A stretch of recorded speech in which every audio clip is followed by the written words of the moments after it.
Hey everyone, it's me, Doomlink, and welcome back to the Twilight Princess livestream playthrough. I have again left my controller out of reach at the start of the recording. Do forgive me, at least there is a cinematic for you to enjoy while I go and pick up my controller. I'll be back in just a moment.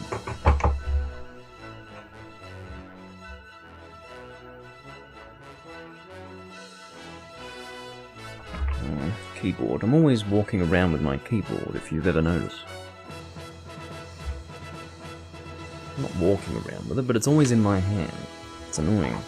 Reason why is because with my stream setup, there's almost nowhere for me to put it. It's a wireless keyboard, and it's, it's never in the right place, you know. It's good to be back. I suppose it's been a bit over a week since I last recorded, for the reason that I was on holiday, as most of you are, at least by now, probably aware. Because you probably would have watched my previous recording, which was Joke Weapon Roulette, but anyway, we're not going to dwell on that fact. I'm just happy to be back, and obviously, it is very important for me to record this series as much as possible so that we can just get through it. That's of course not to say that I'm not enjoying the process, it's just to say that I have a lot of stuff that I want to record for this livestream playthrough series in general. Not exactly this series, which is technically Twilight Princess, but my video type, I guess video format, livestream playthrough, I've got a lot of things planned for that, so yeah. Sooner we can get done with this, the better. And again, I'm not going to be doing 100% here in the game as I record it for you, but I will probably have this file be 100% in the future.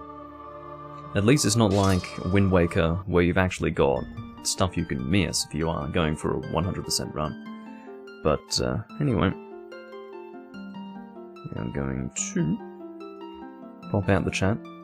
Now, I was recently made aware of the fact, I don't know if this is something that's been recently discovered, it seems really strange that after well over 10 years now of the game being out, we're only now discovering that there is a picture frame of Leeds Castle from England.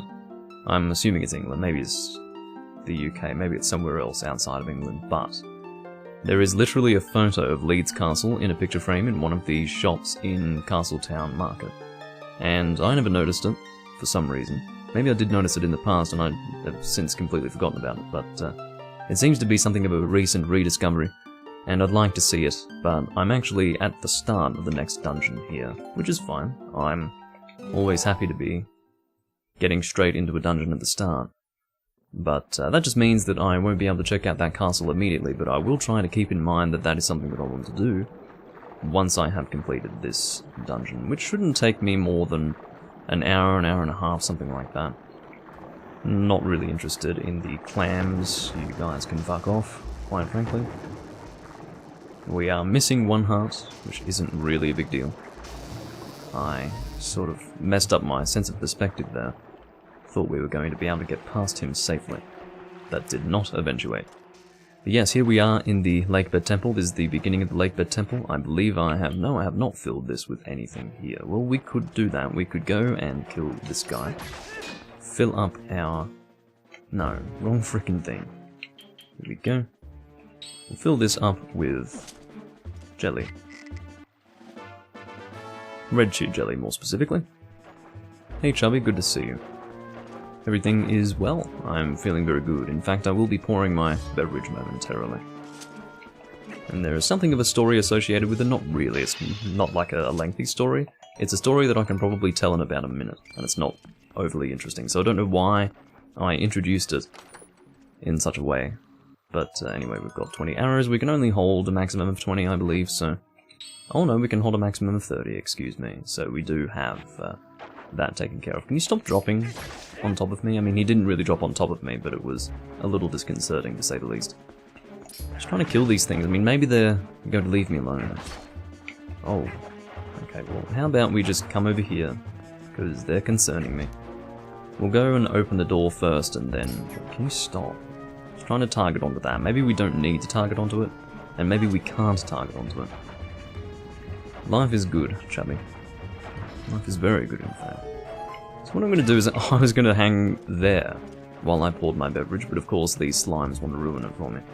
So, I suppose we can stay on this screen or something. It's not much of a story. The story is, I wanted to have Lef Blonde, because I have been wanting to drink that on camera for a while, but I forget every single time.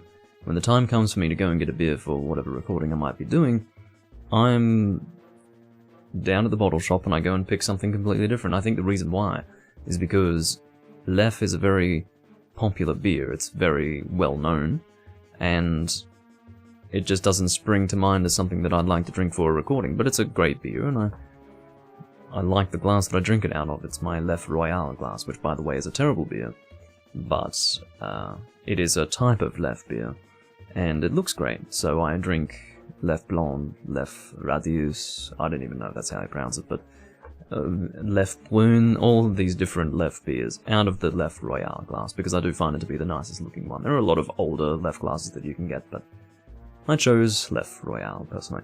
But, so therefore, because Lef wasn't there, in fact, did I even say that it wasn't there? I don't think I did. Well, the point is, I went there, and of course the one time that I finally remembered, hey, I want to drink Lef, that's right. Of course it wasn't there. There was no Lef in sight, of any kind, much less blonde. So therefore, I chose a comparable blonde ale, which would be La Chouffe, which I am going to be drinking today. They raised the fucking price of it, and I wasn't impressed to see that. It's $9.99 for a bottle of Triple Carmelite, which is, you know, I can kind of accept that. But it used to be $8.99 for a bottle of La Chouffe. Now it's $9.99, which is the same as Triple Carmelite. So, for the most part, I would not get an individual bottle of La Chouffe if it's the same price as Triple Carmelite. I would get Triple Carmelite any day if I had to choose between one or the other and they are the same price. What I did do instead was get a 750ml bottle, which was only $16.99. So, there you go. Sounds like a better purchase to me. But, this is the bottle. Tis, you know, your standard La Chouffe, except it's in a big bottle. That's going to be my beverage for today. Any plans for Christmas? Well, that's really funny, Chubby, because Australia has always done very well. We've never had an official lockdown in the entirety of the whole virus situation. But just a few days ago, well, more like a week ago, I should say, about 6 days ago, the area in which I live in Sydney was, well, a cluster appeared. And so we have restrictions again for the first time since, like, April. Right on Christmas. So, and then they're freaking out in Sydney as well. It's just, oh god. It's quite a situation.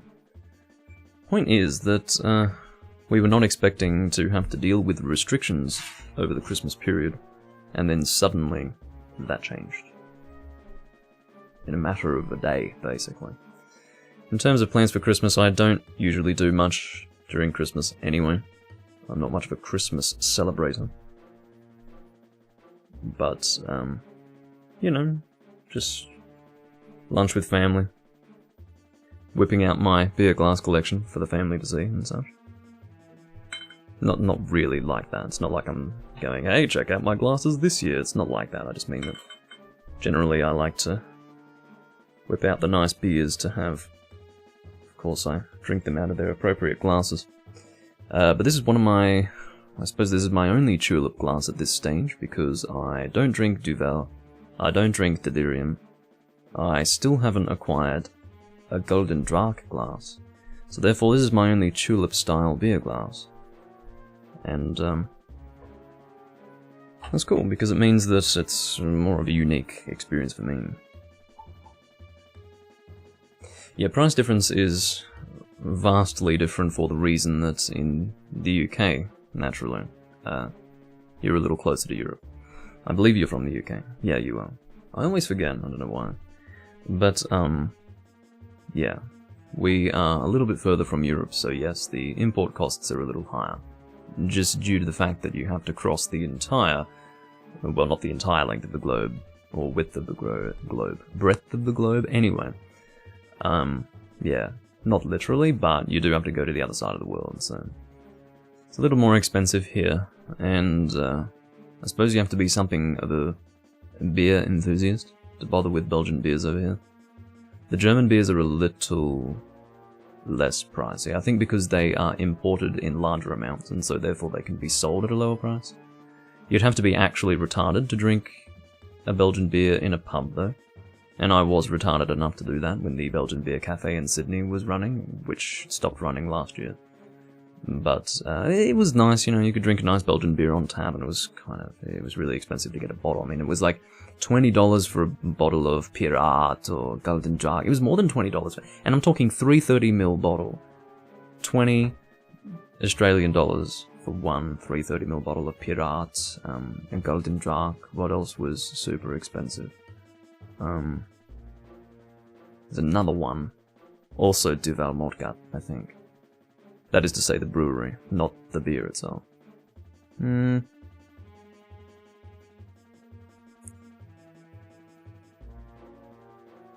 anyway. There were a lot of expensive beers. And the creeks were really expensive as well.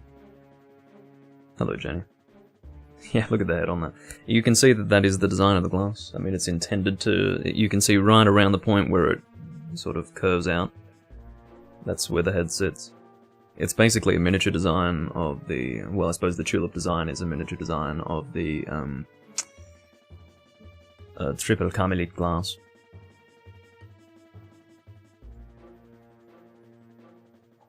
Okay. I didn't really commit to those prices. I would go for the beers on tap for the most part at the Belgian Beer Cafe.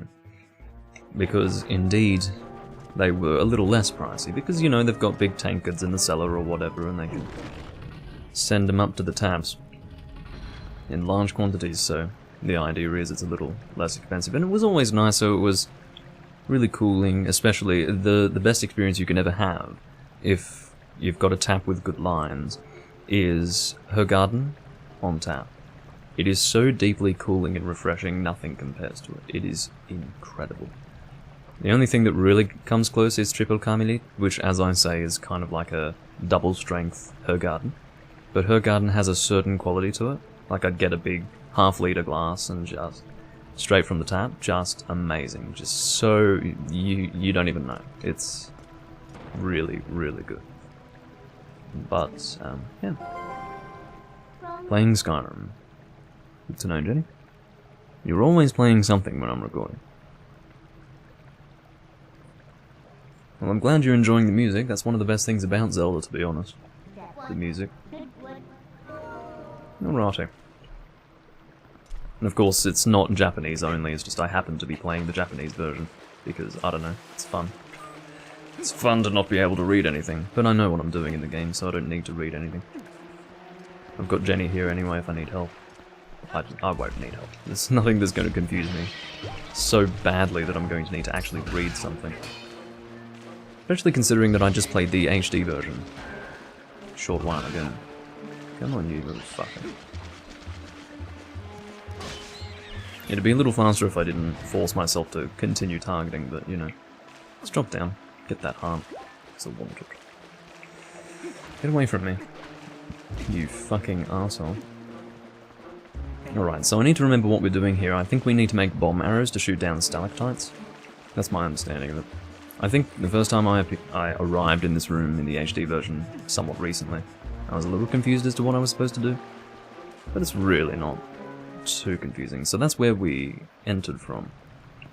You can see these hanging bulbous objects here are what we want to destroy, and I believe that we were given a hint of sorts as to what we're supposed to do, because you can see this thing down here was actually dropped in a cinematic, I think, so what we need to do is stop going to the wrong screen, please, if you could fucking not. Okay, so we don't have many bomb arrows available, but I'm sure if we looked, we would probably be able to find bombs in this room. that we... Well, actually I do want some, because I've only got 2 now.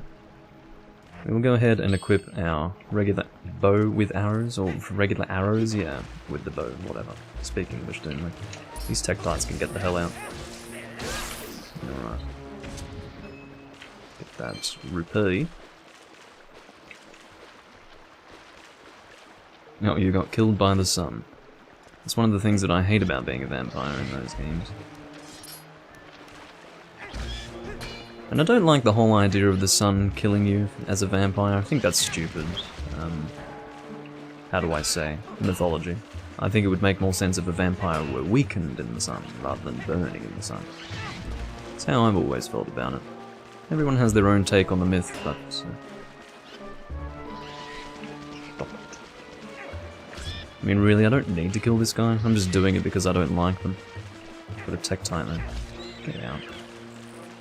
Do you even give me anything? You give me a heart. Well, I'll take that and I'll keep moving.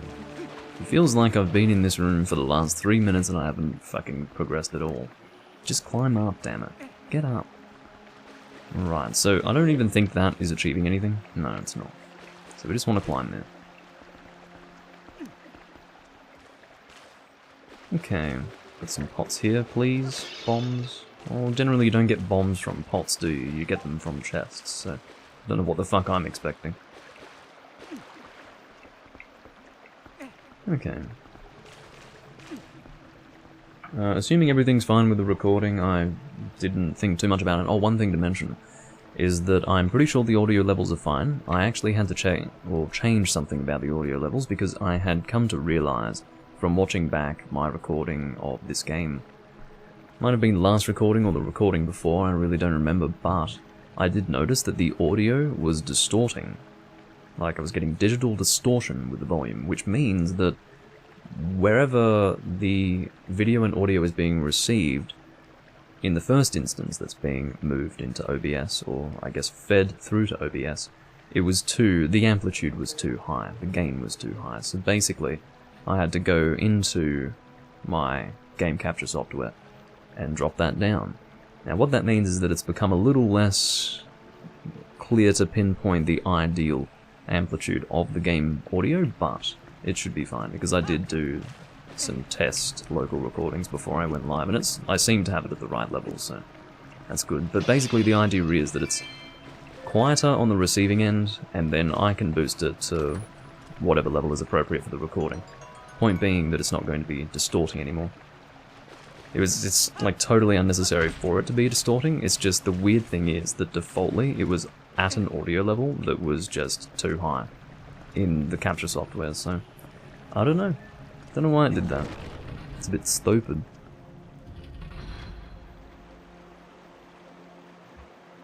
Alright. So, as most of you are probably aware, this is not exactly my favourite dungeon in the world.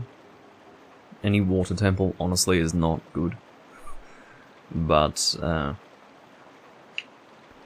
seeing as though I did it somewhat recently in the HD version, I would like to think that I'll be able to get through it with minimal difficulty.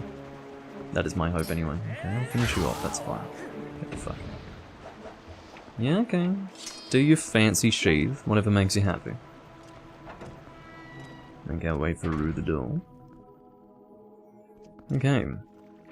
So this is the shit that pisses me off. It's this stupid staircase stuff, and it was confusing me in the HD version. I don't think it confused me to the extent where I needed a walkthrough or something like that. But if you guys do recall, I did get lost on one occasion or another.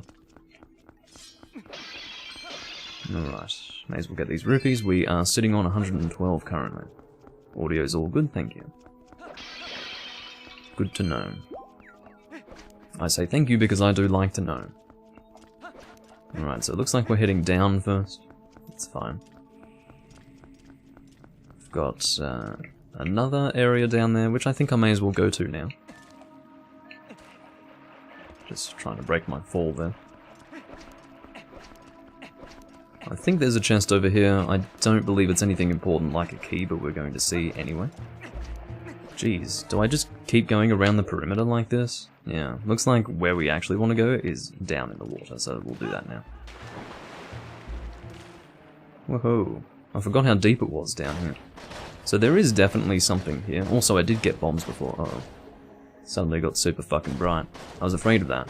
Of course, raining all yesterday, all night, all morning. As soon as I record, sun comes out. It happens every time, without fucking fail, I'm telling you now. Well, I think this is here to stay, so I'm gonna fix my lighting right now. Stupid.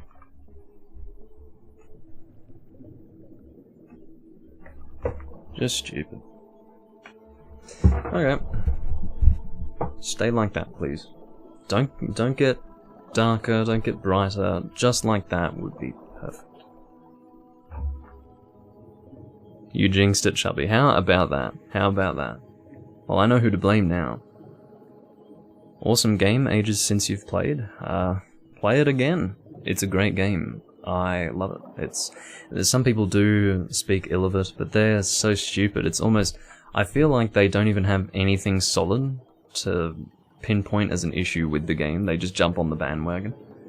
And sometimes bandwagon opinions are just fucking wrong. This is Zelda right here. This is... I wouldn't go so far as to say it's the epitome of Zelda, but it's definitely an excellent example of Zelda, at the very least. Because it has all the adventure, it has all the interesting mechanics that you would want of a 3D Zelda game from 2006. It's perfect, like there's nothing fucking wrong with it. And you've also got best companion in the entire series, Midna, at your side, and people want to say, this game is shitty. It's like, well...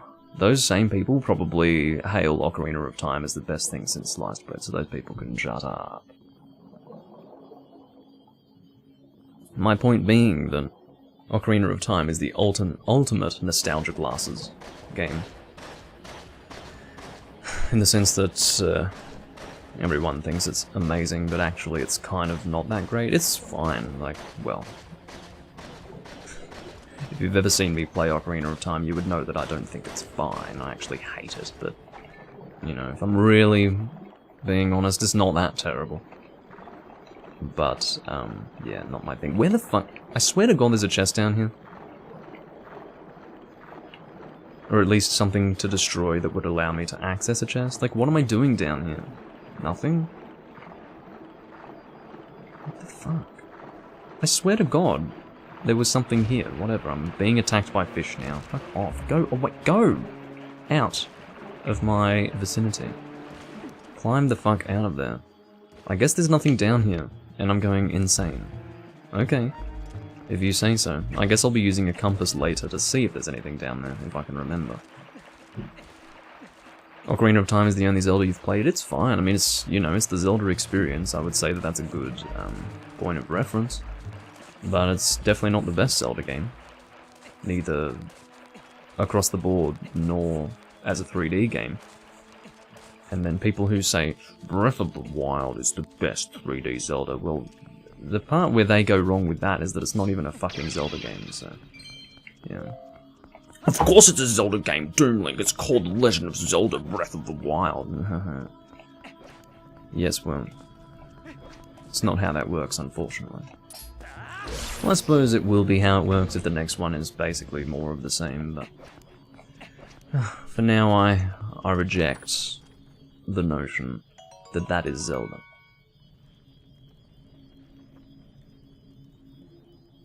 Can you go back behind the clouds now? Go away. Go away. Thank you.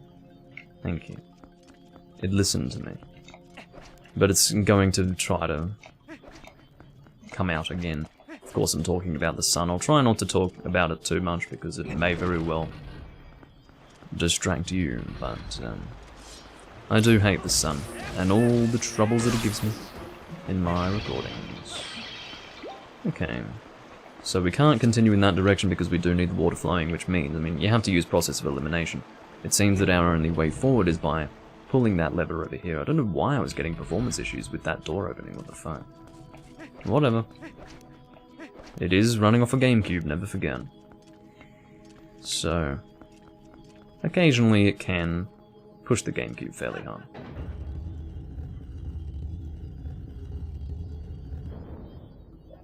The characters in the thumbnail are from an anime called Owari no Seraph. It's basically, well, the character that I use as, like, I don't know, my Doom Link avatar is There's sort of a vampire demon called Ashuramaru. It's a male. Not everyone knows it's a male. But he's great. And yeah, anyway. It's not an original character thing, that's the point. It was not my intention to have that thumbnail. In other words, I didn't want a custom thumbnail for my live streams because it doesn't achieve anything. Like, you can't see what's going on in the video from the thumbnail. So, as a thumbnail, it kind of sucks. So, yeah, it doesn't represent what can be found inside the video itself. So, I don't like the fact that it's there, but it has to be there because YouTube is actually retarded and it's not letting me just have a screen grab of whatever is going on in the video when a person sees the thumbnail to be selected as a thumbnail. I used to be able to do that, but no more, because the whole idea of YouTube is that any intuitive design is unideal, because YouTube is actually completely useless. I must need a key, because I can't go anywhere except for through doors that have locks on them, so I must be missing a key somewhere, and I was pretty sure that it was going to be down in that lower area that I was in before, but now I'm actually not able to fucking find it, unless... Have I gone down here yet? I'm so confused. I'm already confused. I just started this dungeon, and I'm already confused. I think the exact same thing happened in the HD version before, when I was playing that. So that's where I first entered from, I believe. Lowest level on that? No, apparently not. Everything looks the same. Certain directions you can only access when the staircase is in a certain position. It's so fucking terrible. It's not an enjoyable experience, not even remotely. So I can pull that, but do I need to pull that? Well, let's find out.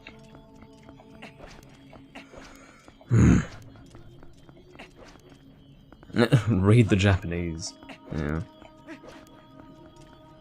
Yeah, it seems that we really want to... I mean, there's nothing up there. We can't access anything new by going up here from this direction. So that means we need to pull the thing again. Which is stupid, because I think that's just going to return it to whatever the position was initially. Which is stupid. So, we've got... Hold on. So, where we want to go is over there. So we need to have the staircase... there. How do we access that? Fuck. Maybe we... So see that over there?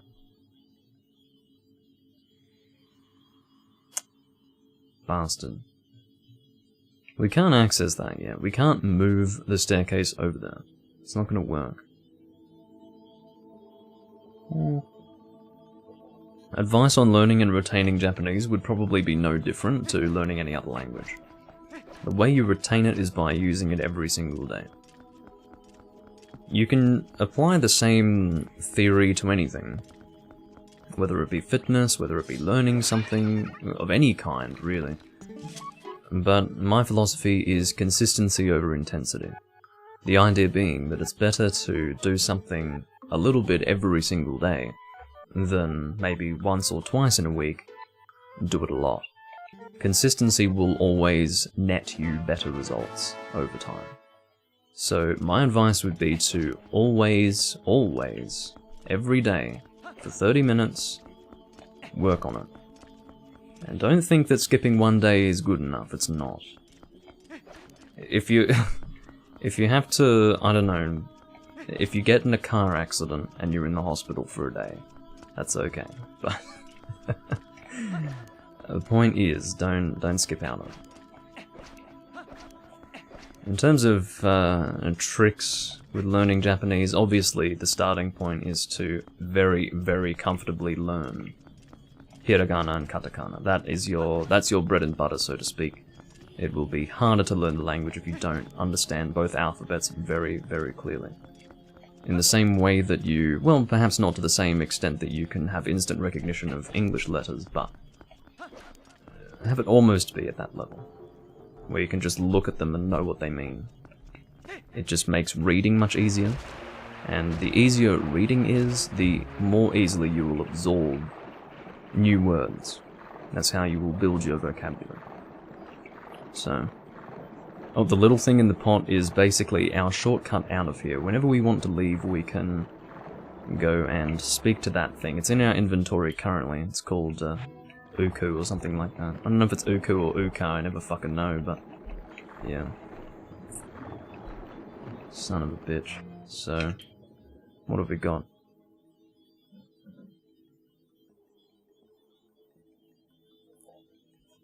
Oba-chan? Oh, it's Oba-san. Okay. So, I always get confused between cha and sa. But yeah, that's Oba-san. Which is just, you know... It's very interesting that it doesn't have a specific name. Basically what that means, if you don't know, is older lady. It's either auntie or older lady. And it's the same thing with the male version. Which would be Oji-san. Yeah, there is really nothing here. My thought was that there would be a key here. Why am I already lost? I'm pretty sure the exact same thing happened in the HD version. I get into the Lakebed Temple and I'm already fucking lost immediately. It's stupid. It makes no fucking sense. What is wrong with this dungeon? It's not right. Like, you shouldn't be lost immediately. You should at least be able to fucking work out where you're going. Finally reading the Japanese. Yeah, sorry.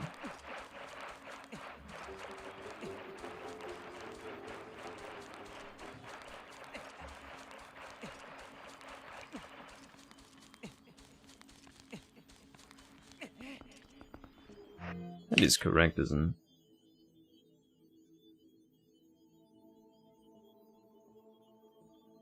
No, it's Oba-chan. I was right, I think. Or is it Oba-chan or Oba-san? It can't be san, because it's... Because you've got the ya there, so it must be chan. It's, yeah, chan. Anyway, ignore me. The point is that it's, you know, it doesn't have a specific name for the character like it does in English. Well, I'm a little lost, in case you hadn't noticed. Do I really need to whip out the walkthrough already? Because I think that might be what I had to do last time. What is there to be lost about? Is there a key that I missed in one of those previous rooms? There's no other fucking explanation. Oh my god, we don't need Jenny, we'll be okay, it's not that important. Okay, Zelda Dungeon. I'm never quite happy with relying on Zelda Dungeon these days, but at this point, I fucking need to. Lakebed Temple. I cannot believe that I already need to use a walkthrough. It's utterly retarded.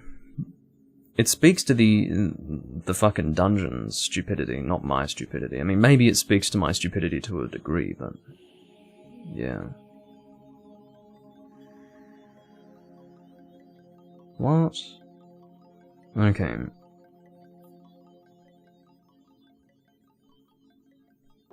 So we want to run to the north, to the west side of the room on the second floor, turn towards the center and jump to pull the lever. Okay, well that takes us to the dungeon map, which is something that we haven't acquired yet, so we want to go to the second floor, which I believe is up here. And we want to go to the western side, so if we pull the lever over here... See what I mean? This is so fucking confusing, like... I probably have never pulled the lever from this side. But it's so confusing because... you think you have, but you haven't. So this is probably where we're supposed to go now. I know you guys are probably thinking it's not that complicated, Doomlink, but it is for me. Partially because I expect things to just work, and it's not just working, you know. Okay.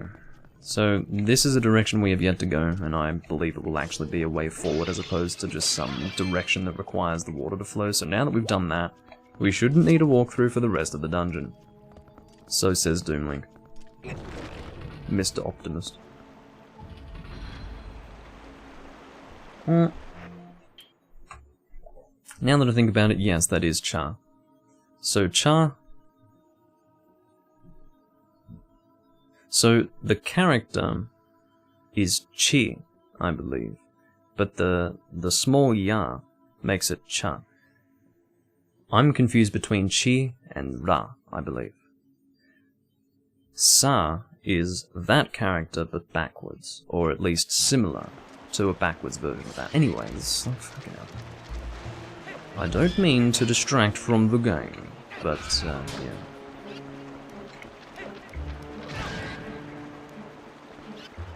Obviously, I do not understand hiragana or katakana at a glance, as we have clearly established. I can... You know what? No. That is actually beneath my dignity.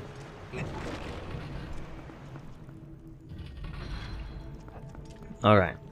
So this room here we will return to later, but I believe this is to get a key, at least at this stage. We will be able to make our way... Actually, before we go down there, we want to destroy that thing. So let's go and equip the bombs that we have. Equip them, thank you. Destroy you. I believe that's all we need to destroy. That will basically go where that water geyser is. And it will just stay there, I believe. That will act as a path. Of course, we don't want to waste our bombs whenever we want to use the bow for any reason. So we're going to keep the bombs unequipped. Let's go across.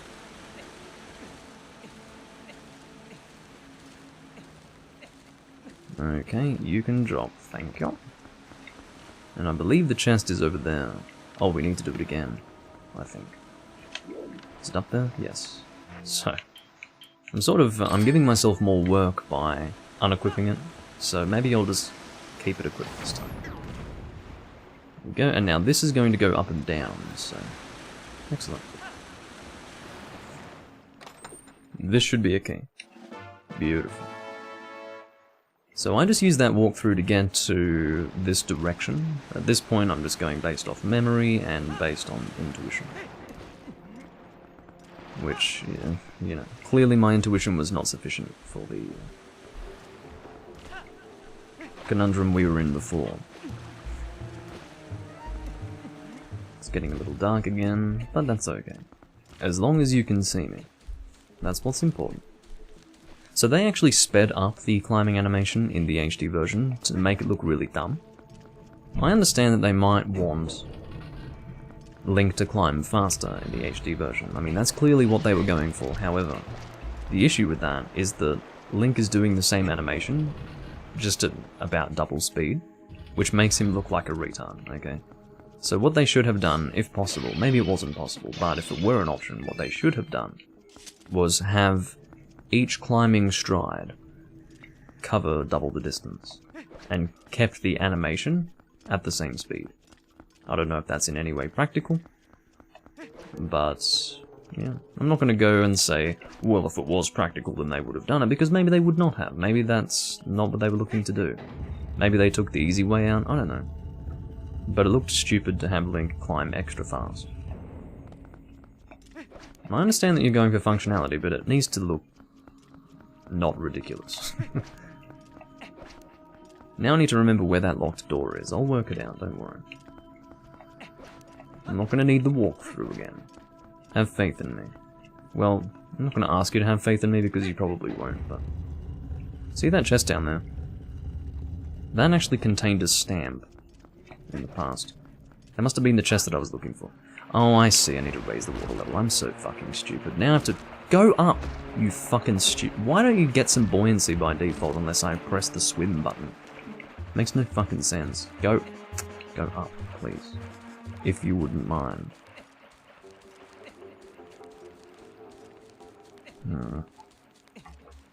I'm too scared to change my room light. I need a remote. If I had a remote, there would be no issue with lighting ever again. Well, actually, there would still be issues in certain situations. However, life would be much better. That I can actually promise you. Anyway, is that the locked door? No, it's not. That's where I entered from. So we want to go down here. And now the locked door should be... No, it's not over here, is it? No. Locked door. Why can I not find it now? I swear to God. Part of the issue with me is probably that I don't really pay attention to where I am at any time. That's the boss door, by the way. Part of the issue is probably that I don't really pay attention to where I am and where I was in the past and all of that. Alright, is this where I want to be? No. Where I want to be is... No, not over there. Where the hell do I want to be then? Is that where we want to go? No. We have been here before. I hate this dungeon so much. Wow. I'm kind of shocked by how much I hate it, to be honest with you. Is this it? This is it. So it's the same direction, but on the top floor. Excellent. Okay, you win, son. You win.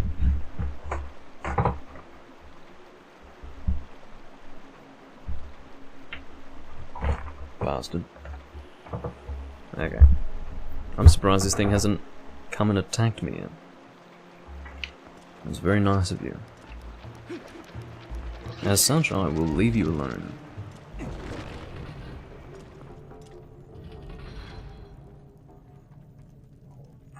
Looking a bit better. It's good enough.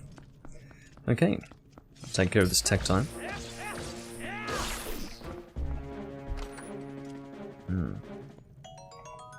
Got some more bombs, which is good. And again, at this stage in the game, there's no reason to even have regular bombs. Water bombs are what you want. Because you're not going to use so many bombs that it's going to be awkward to have less than what you would be able to carry if they were regular bombs. In other words, you are only able to hold, I believe, a maximum of 15, yes, a maximum of 15 water bombs, whereas you can hold 30 regular bombs. But you don't use bombs so often that it's necessary to have 30, so it's better to have bombs that can work underwater, as well as on land. That doesn't achieve anything. I want to destroy this one. Thank you. Then we climb up here.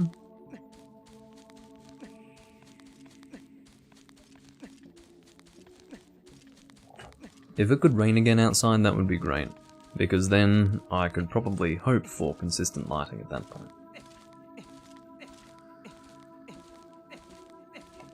Okay. And that lever, I think... No, that doesn't get the water to flow, does it? No, it just opens that. Is that the one over that way or the one behind us? Oh, I see. That's a shortcut. Well, calling it a shortcut's a little strange, but... may as well do that. I don't mind spending the arrow. Saves me from unequipping the bomb arrows and putting regular bombs there. It wouldn't be necessary, you know. So I think I did this last time, but I wanted to go here just to check that there wasn't anything important over this way. Alright, catch you later, Yisobone. Or Yisobon now, I don't know. But, yeah, thanks for tuning in. I'll see you next time. Alright, go jump across. Get out. Oh, that's... I have to admit that that is quite satisfying. Hit the fucking pot. Alright. So, let's just head on through here. Of course, we will be returning here later on when this is moving, but... for now, it has no real use. So let's move on. I was actually pretty positive about this dungeon. I was thinking, yeah, let's just go through the dungeon, no problems, but I have been having problems, so... I'm not enjoying the process of going through this dungeon as much as I was expecting to. May as well top up my glass.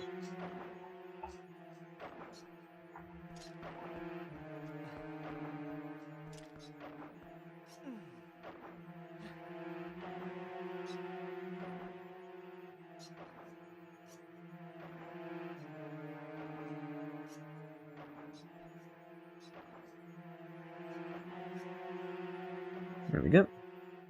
That's perfect, actually. The head on that. That's lovely. Picturesque. Cheers.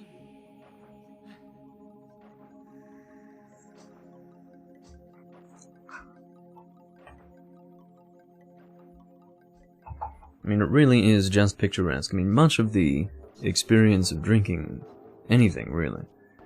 Well, I suppose it depends on the person, but I enjoy a bit of ritual, a bit of ceremony. And I like this sort of thing. Nice glass for a nice beverage. I think everyone would appreciate it. It's just not everyone is willing to go to the effort. Oh, fuck off. Go away. Get out. So we only have one bottle still. But if we do at some point receive... We can't go that way. Anyway, if we do at some point receive another bottle then... or rather, sorry, if we do receive a fairy... That's actually really important, what the fuck. But yeah, if we do receive a fairy, we will just drink that red potion. And replace the red potion with the fairy, basically. Using our single bottle, because while I do appreciate red potions, or a potion of any kind, it's more useful to have a fairy which automatically revives you upon death. It's just much more simple and easy and all of that. Alright, we got that key, so I definitely did the right thing by going that way. I mean, we could have accessed that door from here, but I feel a little better about doing this, you know. So we can't actually fight this guy yet. He is protected by that bubble. We need the dungeon item to fight him. Hello, game. Alright, we are about to raise the water level for the first time. I believe there are 2 levels of water that need to be, I guess, let out. I'm racking up the rupees right now. I will admit that it's a slow climb in the original game. I didn't really notice it in the past, but now that I have played the HD version, I do notice that it's pretty slow. But it's fine. Doesn't bother me too much. You can die, thank you. Oh, bounced off the wall, but it didn't really interrupt my combo, fortunately. You can die, please. Very good. I don't know what the deal is with their death animation. I don't know if they're crying or if they're spitting or what the fuck, or it's just their internal fluids. Maybe they're pissing themselves, I don't know. There are possibilities. Look. See that? Maybe they're crying. They might be crying if you think about it, because we may be hitting their eyes when we attack. You'd be crying too, I can assure you. Why is it so fucking dark? Oh my god. Goodness me. Sorry, I bumped the mic.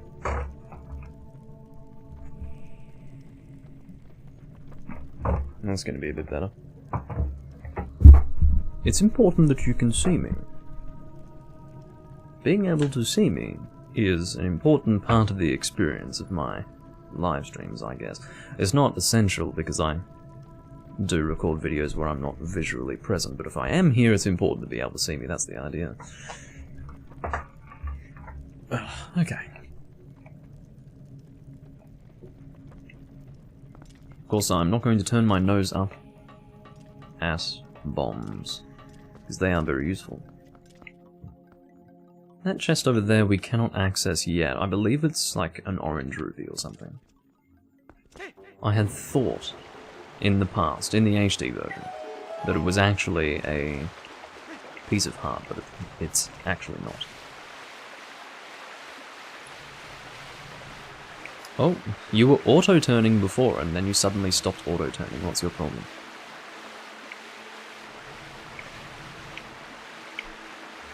But yes, this is really the best part of the dungeon, being able to take a water slide. Not just once, but twice. Playing God of War. Everyone's playing something when they join in on my streams. Alright, let's go and jump on that. This is going to allow the water to continue flowing to the main room of the dungeon. There we go. Don't fucking do that. Go up, please. There we go. We still don't have the dungeon item, so we cannot deal with that weird grasshopper looking guy. We'll call him the insect. Now, I don't know if this is going to turn that big wheel in this room. I think it does. If it doesn't, then it means that we need the second water flow thing. Okay. It does do that. And I think that is going to be our next destination. Is it worth returning to the main room to get there, or should we just drop down? Let's just return to the main room so that we can, I don't know, make sure we do the right thing, I guess. We really can't get through there? Okay. If you're gonna play it like that, then I will just drop the fuck down. Go through! Get your stupid head. Am I stuck here? I'm stuck here. Okay. Well, what the fuck am I doing with myself? I really can't go through. Okay. What am I doing with myself? How do I get to the other side? I couldn't actually be stuck here, could I? How do I open that? Why is it not open? That's what I want to fucking know. There's a fucking fairy, oh my god. Remember when I said that I'd be emptying this thing in favour of the fairy? I'm about to do it right now. Right now. Fairy. Good day. Hello. I'm doing it far away because I'm scared to activate the fairy, as opposed to bottle it. Or as opposed to bottling it. Go through, please. Just go through. Why is your head so big that it cannot get through? Fuck you. I feel like I'm stuck. It would be really stupid if I couldn't progress from this point. It would make no sense, but it really feels like that's the case. What was I able to target there? What am I targeting? What the fuck is going on? I swear I can't get back the other way. I can now. What the fuck? That is the glitchiest thing I've ever seen. I really couldn't get through, guys. I really could not. That was ridiculous. Maybe that's an issue with the Japanese version. It's possible, because I don't think I've ever run into that before. Run into that issue, I mean. Well, I'll go away. Let's go and put the bow there.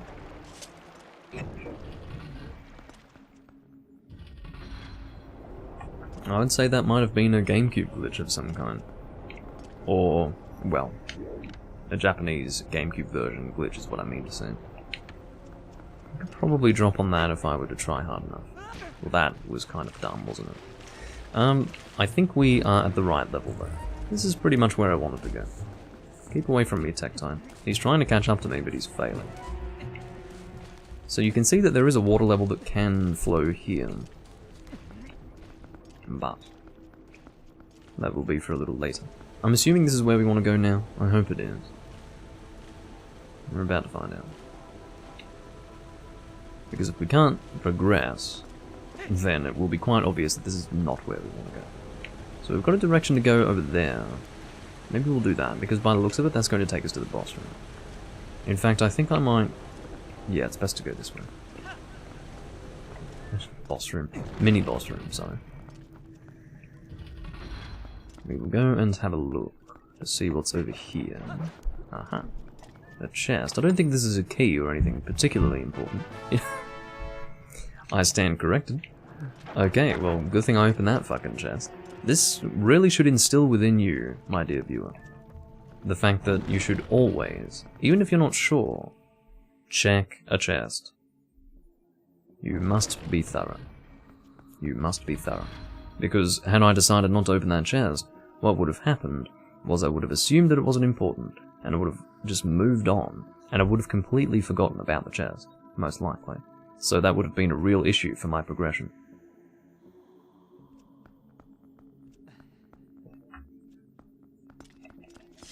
Okay. Getting even more rupees, apparently. Did I arrive in the right place for this fucking... No, I feel like I didn't. I'm in the wrong place, that's alright. I remember how this works. So there are actually two ways into this mini-boss room, and I just went through the door that we don't want to go through. It's really weird that they would design it this way. I understand why they do it, but it's a little confusing. So we need to go back into this room, and then go through the other door. We need to swim down into the room, or something. We basically need to swim to access it, that's the point. Doesn't matter how I explain it, the overall point is that we must swim to get there. That is the correct way in, and it is from the... Aha! So we actually wanted to go there first, isn't that interesting? So, is there anything interesting over here? Let's say interesting a few more times. Well, hearts are good, and money is good. I'm getting a lot of money, actually. But this is the true entrance to the dungeon, which is really weird because... Dungeon. True entrance to the mini-boss room. I'm calling it the boss room, the dungeon. It's called the mini-boss room, Doomlink, please. Anyway, it's very odd that they would force us to fuck around like that. And then, they even have this thing for us to destroy. This has to be, in the history of the Zelda series, the most, I suppose, protected mini-boss room ever. Okay, that's fine. I don't even care. I thought that it had exploded in that time. It had not. But whatever. As long as I can get to the fucking mini-boss room. But yeah, this is the most work that you have to do to get into a mini-boss room in the whole series, as far as I'm aware. Like, to actually just get into it after finding it. It's weird. Okay. Fairly easy boss, though. Really gross, but fairly easy. So, what you want to do, you can see that they're dropping from something, so what you're supposed to do is look up. It's gross.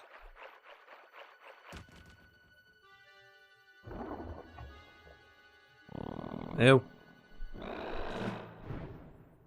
And then that fat fucking thing drops. What I don't understand is why it has such huge lips. Anyway. I don't quite remember how to fight it. Do a big spin attack there. I think what we want to do is attack its children first. Let's get these hearts. I need them. Get the heart, thank you. So if we kill his children, he'll do an attack. Here we go. So the attack is him jumping into the air, and then we need to avoid the shadow. Here we go. We want to stand by the tongue and attack the tongue. We'll try to finish off with a jump attack on the tongue to get maximum damage out. Here we go. We're going to have more disgusting tadpole things. There we go. My controller is very noisy because I'm trying to do spin attacks here by turning around. There we go. Haven't killed the last one yet. There we go. So yeah, the design of the GameCube controller, for those who are not familiar with it, is the same as the classic controller on the Wii, in the sense that you have grooves for the analog stick. Oh, I tried to do a jump attack there. But yeah, the analog stick has grooves that it fits into, so when you're... it's very noisy when you spin with it, is the point. I'm glad you like the lighting.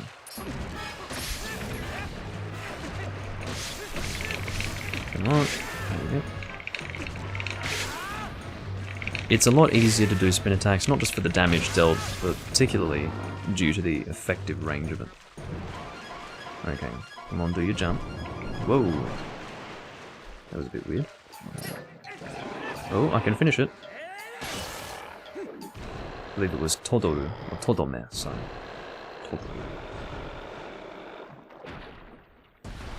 Now, what I don't fucking get is why it has to vomit out that big glob which contains the chest. It's so disgusting, and you were disgusting enough already. There we go. There's the dungeon item. Fucking disgusting. Just disgusting, really. Okay. Go and equip you there.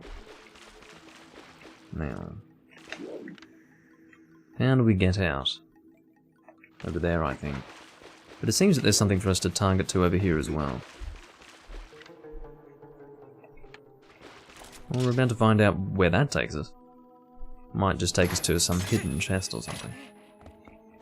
Or whatever this is. More money? Okay, it's money and more money. That's fine. Okay, so... just over here is our way out. Okay.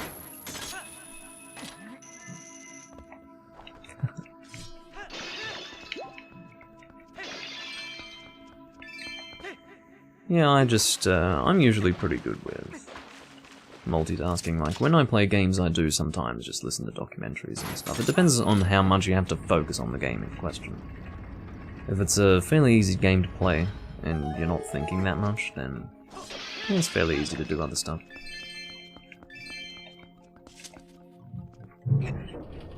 Like, for example, if I play a game that I'm very familiar with, it's quite simple to do that, but if it's a game I haven't played before, no way, I wouldn't do it.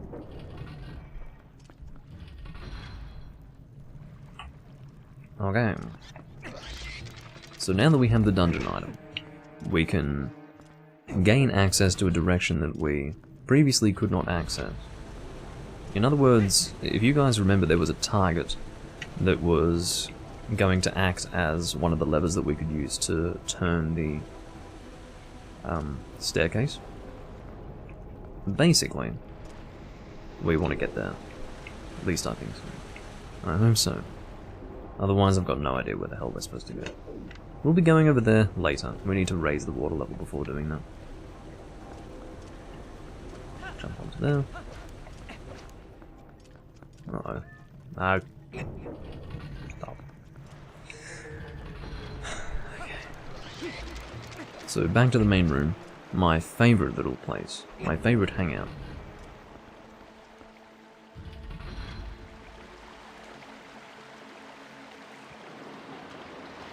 You can see that, well, this is the first time that we've been in the main room since getting the water to flow back there. I think we might want to go to this side. As you can see, we can use the vines as a shortcut there. Here it is, over here. So this should take us somewhere we have yet to go, or somewhere we haven't been before. As you can see, it specifically requires the dungeon item. Aha! That's how we get the water to flow in that direction. Interesting. So we can't go up there because the water's flowing, so that's fine. What's important is that we now have water flowing through here. Again, this is only for the first level of the water. That's all you really need. The ultimate objective of the dungeon is not just to get the boss key, but also to get both levels of the water raised.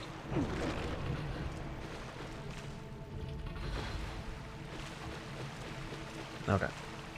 So this is not yet moving because the water has yet to move at the second level, so it's not affecting this at the moment. Alright, you can just die. Just die. Stop it. Why do you... How did you get pushed back that fucking far by my shield? Whatever. So we want to actually... Well, where does that drop us onto? Onto there. Okay.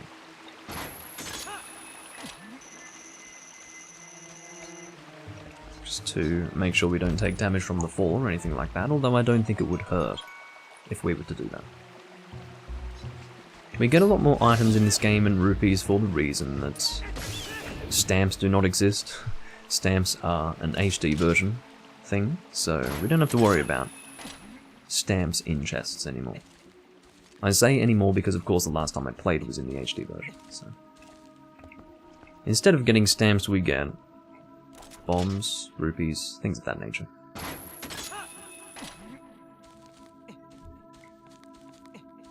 Hop over to the side.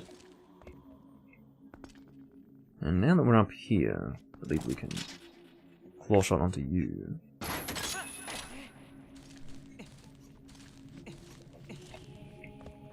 And don't fucking climb back up, please.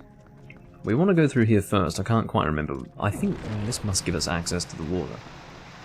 That second water level that I was talking about. Here we go. We can fight this guy now. We take him out of his protective bubble. And we kill him just like that. He's more of a cricket than a grasshopper. Alright. So we want the bomb arrows again. By the way, you can do a shortcut like this to individual items here on the wheel. Or you can just do this. I usually do it this way. Alright. So we'll go and blow you up. I think that's what we want to blow up. I don't think blowing this... Oh, there is nothing to blow up there. Or at least I don't see it.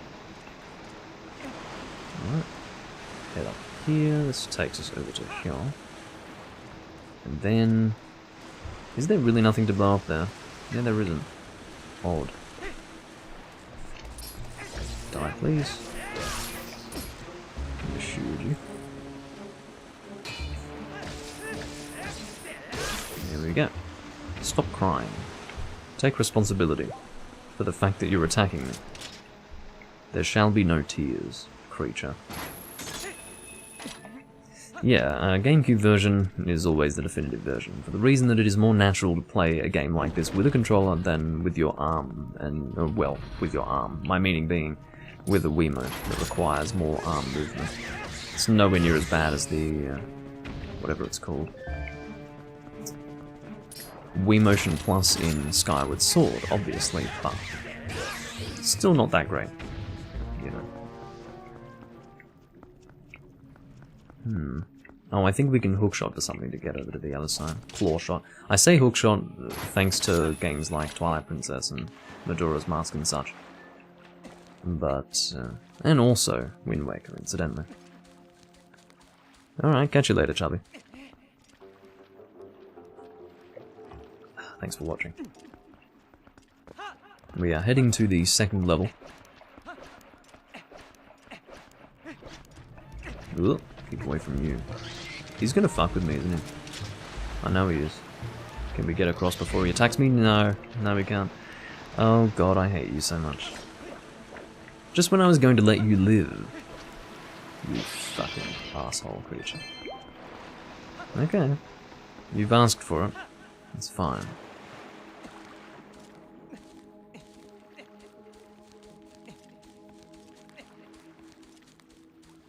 I'm gonna fucking kill this. So, of course, one use of the claw shot with these enemies is that you can rip their protective armor off. You can even throw it at them to deal damage to them. Like so. I wish it would kill them though. Can you fuck off? I hate these things so much, I really do. They're basically Mosswine from Monster Hunter, but about as annoying as a bullfinger. I really can't get across that? Okay. Point made. What? There's nothing to fucking blow up? Are you kidding me? Can I just stand on that? Surely not. What am I missing here? I must be able to claw shot to that. Come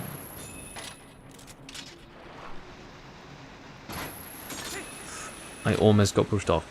Basically, you have to be extremely specific with your targeting. It's a little bit annoying, but you know. He's going to attack me from behind, I know he is. He's going to catch up to me because he's a fucking asshole. Oh no, he's not. He's okay, he's gone. I don't even know where he went. But as long as he's not going to mess with me, I'm happy. Get the fuck out. And another one. How many of you are there? Just go away. I don't need to do it. Is that like the 5th one? Fuck off. It's like deja vu. I feel like I've been here before. Same design, same chest, with the same reward in it. Let's get to this chest over here.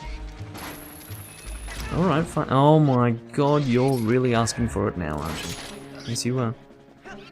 You fucking nuisance. Of course, I bounced off the armor that was on the ground, thus preventing me from killing this thing. So annoying. Whoa! Yeah, I had a feeling your stream was super delayed. Chub. Chubby. I don't know why I call you Chub. I think it's because it's a security company over here. It's called Chub. So there's a compass. But of course the reason why we went this way was to change the water level. But yeah, always watch to see if the little button that says live is red. If it has that little red dot there, it means that you are caught up with the stream. If it's not red, then it means you are behind, or at the very least not watching live. There should only be about a 10 to 15 second delay. And the reason why is because I have it set to normal latency on YouTube so that you can get the best quality while live. If I were to do minimal latency, or ultra low latency, you wouldn't have as good of an experience in terms of video quality. I don't think it's that important for you to have almost no delay. So therefore, I'd rather just give you better video quality. But it shouldn't be, you know, a 10-minute delay.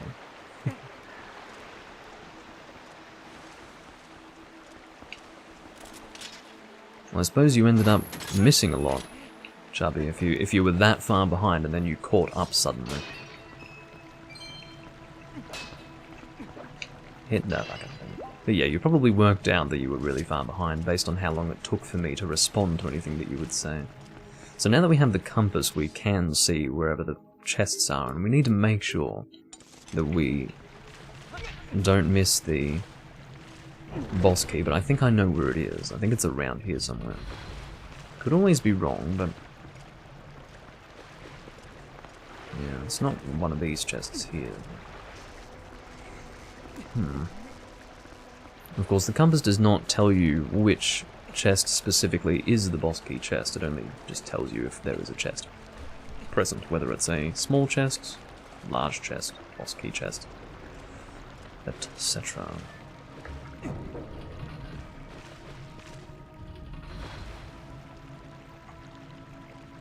Yeah, I think you were about 10 minutes back. Or about 5 to 10, something like that. It was pretty bad. Because you said, when you said, I only just saw you kill the lip boss, I mean, that was 10 minutes before, at least. So, yeah. I had, you know, returned to the main room and went in a completely different direction and actually got the water to flow at the second level in the time it took you to see that, so. Pretty crazy. Okay. So now, this should be spinning. And I believe going through that door over there, the one that is currently in view behind that rotating thing, I believe that's where we go to get the boss key. That's my understanding of it. Okay. The camera's shitting itself. So if we get over there, that should be where we want to go. Because, you know, that's not taking us, if you look at the design of it, it's not taking us to the main room. But we haven't been there before. So let's go there. Or at least I don't believe we've been there before. Not at this level, but lower down. We want to... Well, there is a chest over there. I suppose we could go and get to that. But actually, I don't want to. It's not going to be anything game-breaking. At least I don't believe. So you can see at this level, that chest over there, I believe is the boss key. I hope it is. There's no other explanation. Because the entire direction there leads only to that one chest. That's the whole point of going in this direction, so therefore it must be something important, and at this point, I think we can guess that that's the boss key chest.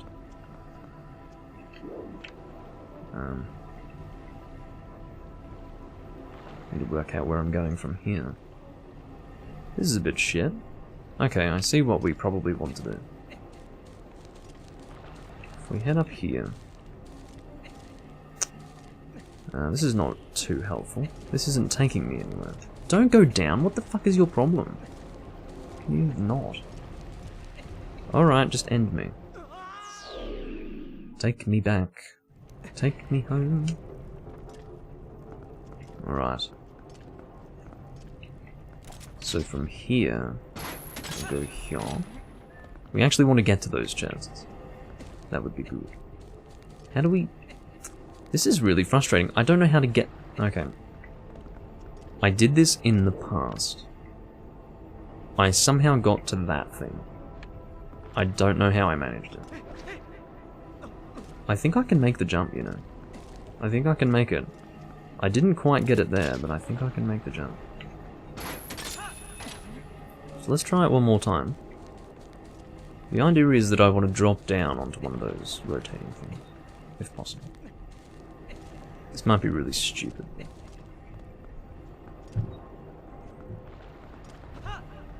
No, that doesn't fucking work. Okay, that's not what we want to do. Okay, why is this so fucking difficult? Can we just get this to work, please? Maybe I can reach that from here. It would be...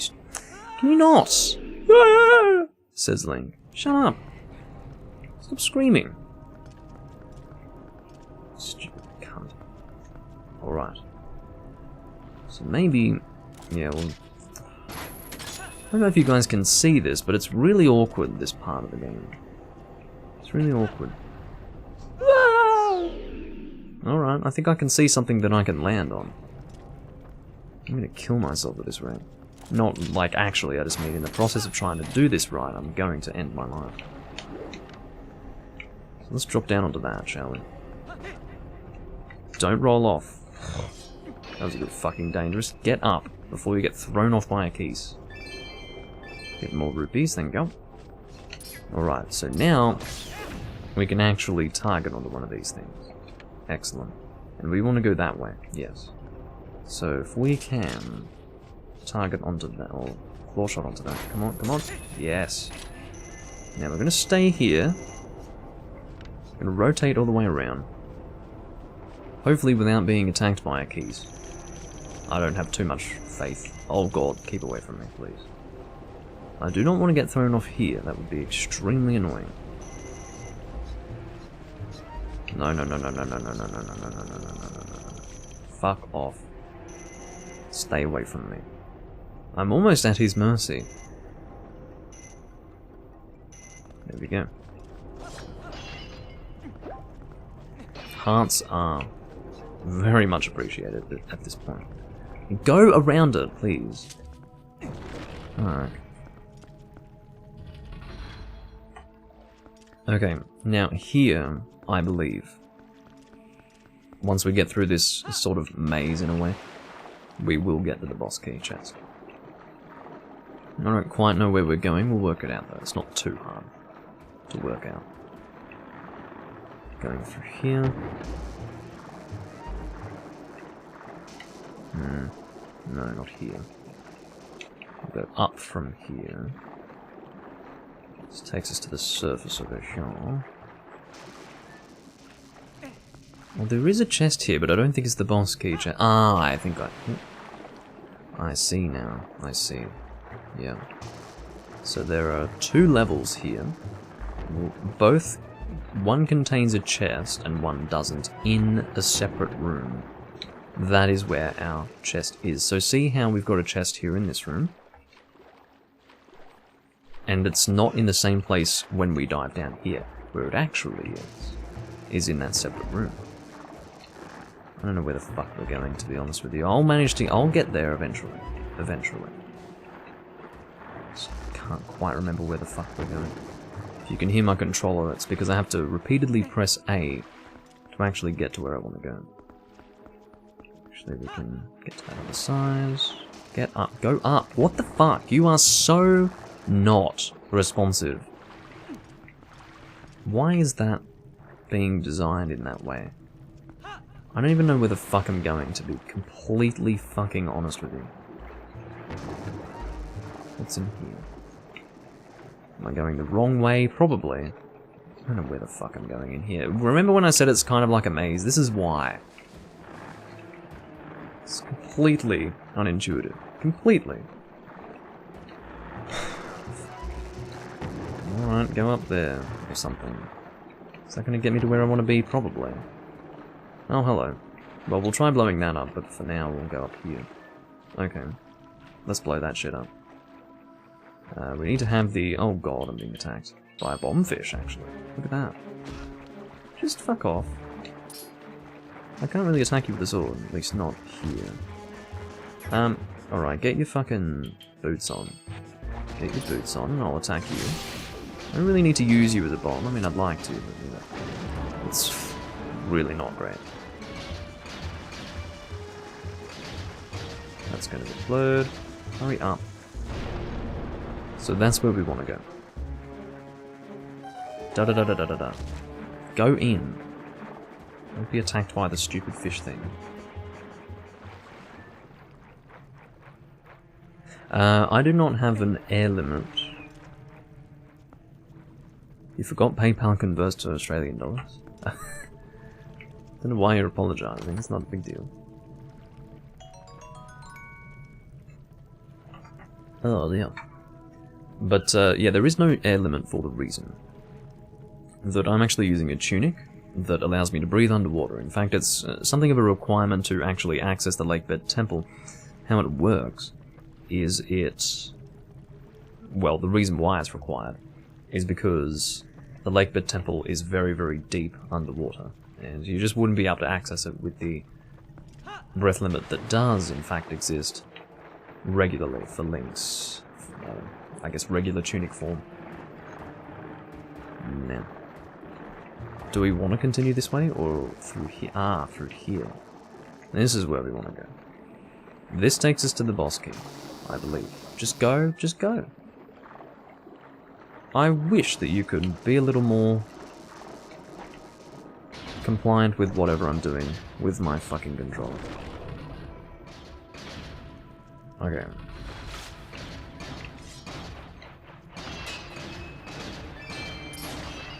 You can die. Give me the hearts. Stop hitting me. Fucking creature. Okay. So the surface here we should find. There it is. That is the boss key chest. And how do we access you? Fuck. Can we just... Oh, I see. Now, where do we go to drop into that? Fuck. So I've gone to all this trouble just to find it there, only to now be required to get it somewhere else. I believe it's a place that we claw shot onto, it opens a hole underneath us, and then we need to lower with the claw shot to get to the chest. And I went all this way just to confirm that, when I could have instead accessed it from over here. Really fucking annoying. But I don't even know where I'm supposed to go exactly. So I need to get over onto that side, I believe, which is really annoying. Really, really annoying, in fact, because I don't know exactly where to go. Okay, let's just drop down here. There's another thing for us to blow up. Maybe this is important. Where is it? Here it is. And this must be it.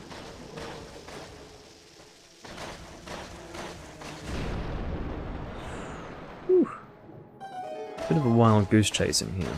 Let's get some rupees. No, hearts is what I want. I do like underwater spin attacks. They look a lot more damaging. Not you. I don't want to deal with you. Go away. Fucking clam. Okay. So this should be where we want to be. Yes. Yes it is. Excellent. So now we can drop down onto the chest from here. Thank God for that. Okay. Claw shot. Kill you. Thank you for dying. And now we want to... Well, we may as well pick these up. And we'll actually check the pots for hearts, because I need them. Money is also good. We are now at our max of 300. I think I did realise in the previous video that 300 was the max. So annoying. There we go. And now we want to make our way down, just like so. Now, ladies and gentlemen, we have access to the boss. Thank God. We are 1 hour and 23 minutes in. I guess that we would be done with the dungeon in an hour and a half. Seems that we'll almost manage that. I would say about an hour and 40 minutes will be the time it takes for us to complete this dungeon. I think we're going to get the Master Sword in this recording as well. We will do whatever we need to do to heal Midna. I can't even remember what's required, to be honest. But we will heal Midna, we will head over to wherever we get the Master Sword, we will acquire the Master Sword, and then we will do everything to reach the Arbiter's grounds. And then that will be the recording, that is my guess. I don't know how much time that will take. I would say probably about 3 hours, 3.5, something like that. Maybe 3.5. I don't think it would be 4 hours, but it might. We'll see what happens. I'm not interested in fighting these guys. Yes, I can fight them and kill them. Just go, Link, please. Save me from the time wasting. Okay. Go down, go down, go down. Now I need to try to get back as quickly as possible. I think this way is the way I want to go. I hope so. Yes, it is. Go up, go up, go up. See how he naturally dives and then I have to take the time to go all the way back up after he's finished auto-diving down? It's so annoying. Stop! Climb the fucking thing. You idiot. Ugh. Why do you have to make things so fucking difficult, Link? Honestly. So our current objective is to return to the main room. We want to drop onto this. There we go. Fuck off, I know you're here. Okay, we killed you instantly with that claw shot, which is good.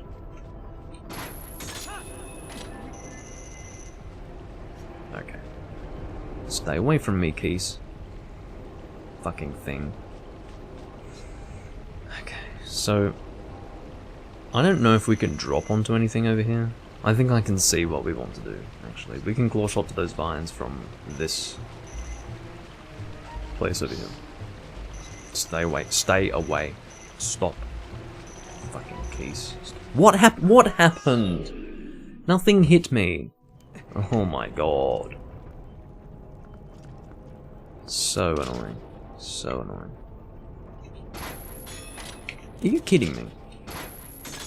Don't fucking pull that with me, you stupid game. Oh, and I missed the platform, of course. Sounds about right, because I was fucking around on that thing. Ugh, what I hate more than anything is trying to get to the main room of the dungeon from this place, because it's so finicky and time-consuming.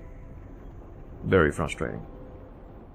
Well, I'm glad you enjoy it, Chubby, because Zelda's a great series. I would highly recommend any person who hasn't tried it to really give it a try. I wouldn't recommend people to base their experience, or rather use their experience of Breath of the Wild, which is what most people would know to be a Zelda game these days. I wouldn't use that as any sort of reference point, because it's not a good reference point. It's completely different to anything that you would experience in the Zelda series beforehand, or before that game's release.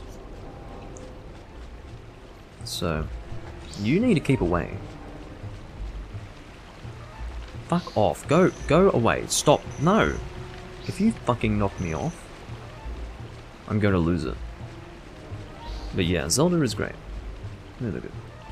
I'm glad you're enjoying this. Well, thanks for attacking me now and not when I was hanging. Because had you attacked me when I was hanging, I would have been really bloody pissed. Climb up. Not to the side, but up. Damn it. Alright. We're pretty much now to the main room.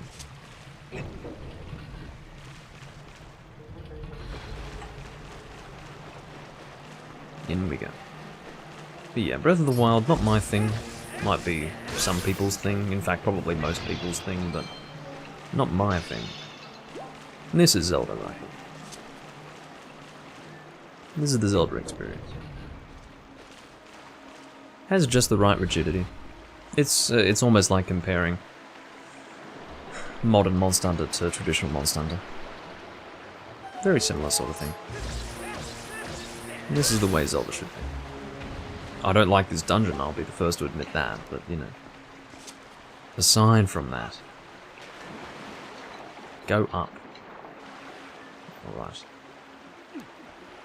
Oh, we missed that chest. Oh well. Oh no, we can just... yeah, we can still access it. Stop that.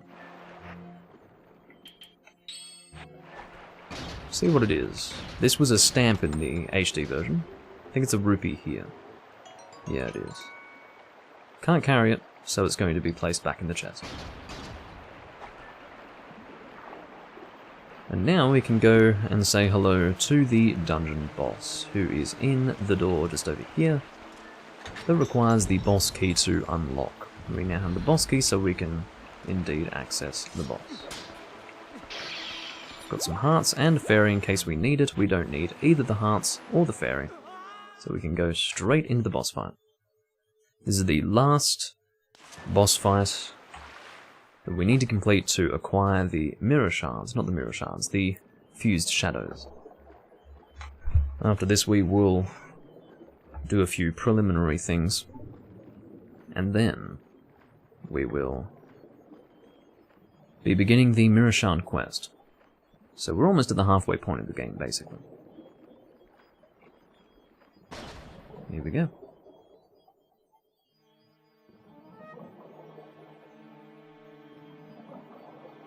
Creepy eye. It's intended to be a modern version of the Morpher fight, basically. Morpher from the Water Temple of Ocarina of Time. This is why it's a more modern version. It's a bit more interesting. I believe this is more feel, or at least that's the name he was given in English. It doesn't appear to be quite the same in Japanese. Oh, that's right, I need to use my iron boots. It's a bit silly of me. Let's go and swim over here. Get our iron boots on. Now, one thing to keep in mind is that this is one of the largest boss fight rooms in the entire series. It's huge, absolutely huge. And I think you were able to get a perspective of that. Oh, stop it. I think you were able to get a perspective of that based on how long it took for us to drop down to the bottom of it. It's very, very deep and very wide. So let's go even further away, because this thing's really causing trouble. So we need to try and target that eye if we can. Come on. Get the fuck over here.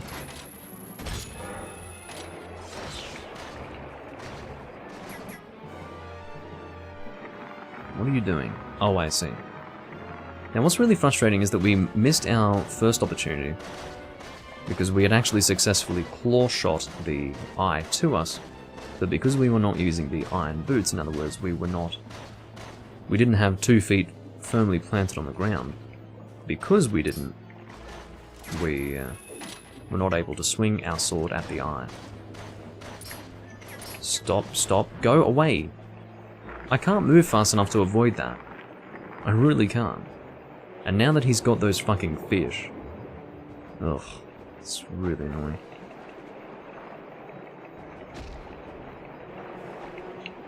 Eye. Oh, fuck me! What sort of patience do you think I have? I don't think I can use my, I hate this part of the fight, I really do. I don't really know how to do this. I can't swing my sword unless I'm... Like, I can take it out, but I can't swing it. Okay, so I need to use the actual...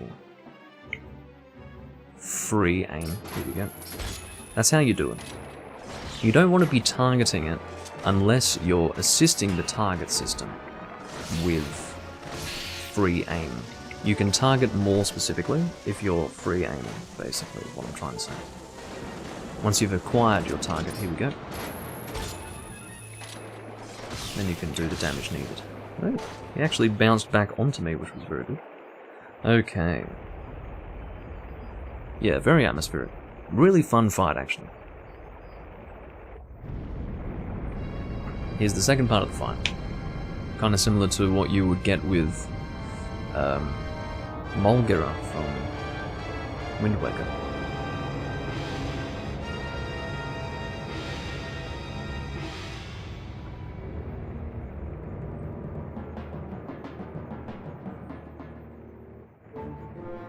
Alright, so now we want to be swimming normally.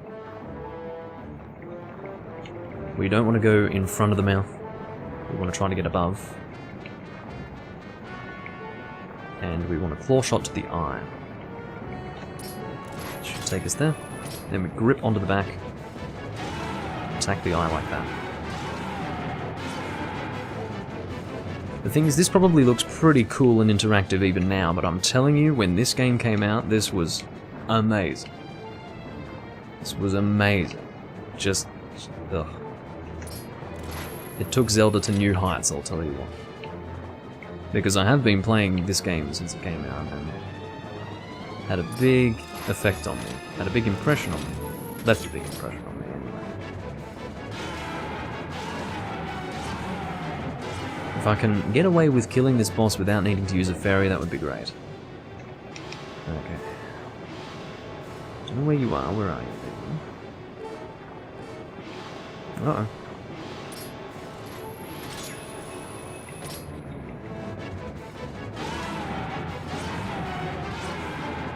Hello, Jim. Welcome back.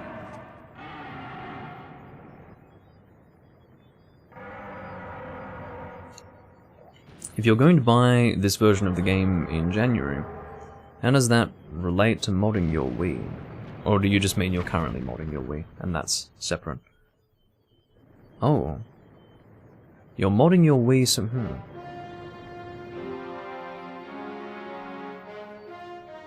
And yeah, the music's great. Again, really fucking good music.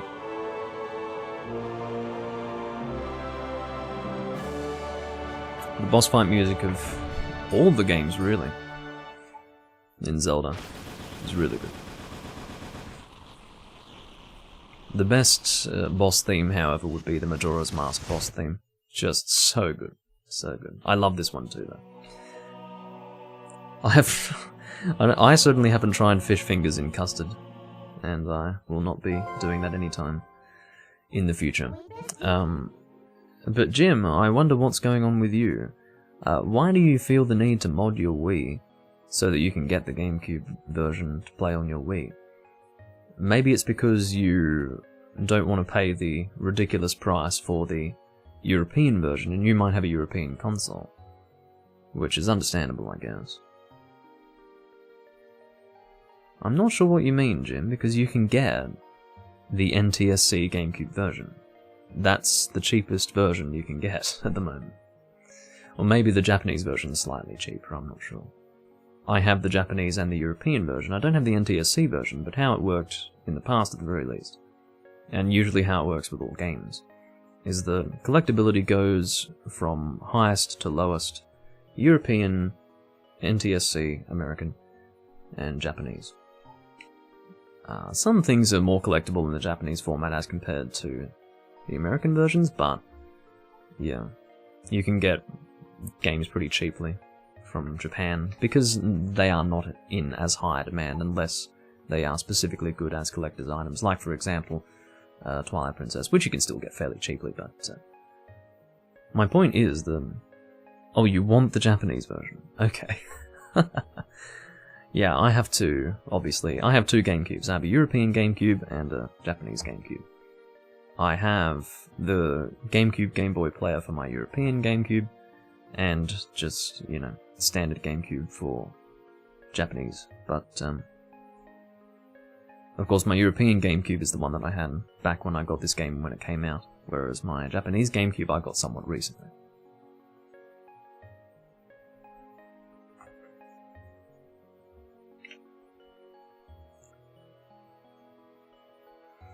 Alright, so that is the last fused shadow that we acquire. I've never really understood it because Midna is actually wearing this fused shadow. It doesn't... I'm sure it's explained at some point, but I don't really fucking get it.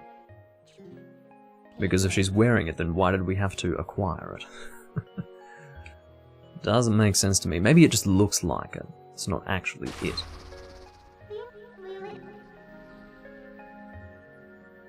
I should have shown you the Sa hiragana in the way that it's a flipped version of what I thought was Sa, but it was actually Chi, because I'm stupid. Okay, so with that, we can get the hell out of here. Hi.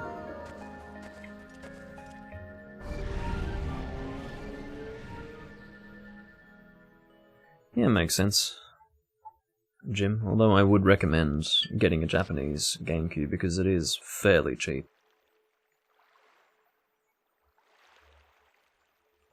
Because the thing is with the Wii, here's what you could do. I mean, maybe this isn't... I guess it is a bit of a major thing to do, but the GameCube obviously supports the component cable, and component with the GameCube looks much better than component on the Wii. Much better. But you don't have to use component. What you can do is use D-terminal, which basically has the same connector into the Japanese GameCube, but you need an adapter to go from D-terminal to component. The reason why I suggest that is because D-terminal is a cheaper alternative to component, because obviously the component cables for GameCubes now are just stupidly expensive. I wish I would have gotten one back then, but I didn't. I had no reason to. I didn't even know that you could use component. I knew that there was a separate connector on the back of the... well, a separate, I guess, output for the GameCube, but I didn't know it was a component. I didn't know what the fuck it was, so I never got the cable for it. Had I done that at the time, well, I'd have a component cable, but I actually have a D-terminal cable that is supposed to be coming to me soon, but Japan Post has not been shipping to Australia at all during this year, so, or at least not since the whole COVID shit, so basically, it's been stuck in Japan since, I think, around June, so it's really frustrating. Otherwise I'd be able to record this in higher quality, basically, but I can't. It would be 480p instead of 480i, and 480p is just clearer. Yes, it's still 480, but there's not as much fuzziness, because it's digital as opposed to analog.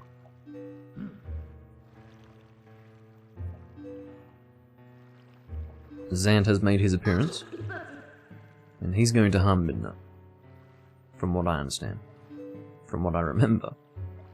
And you guys are probably thinking, what do you mean from what you remember? You were playing the HD version just a few months ago. How have you already forgotten? Well, let's not talk about that.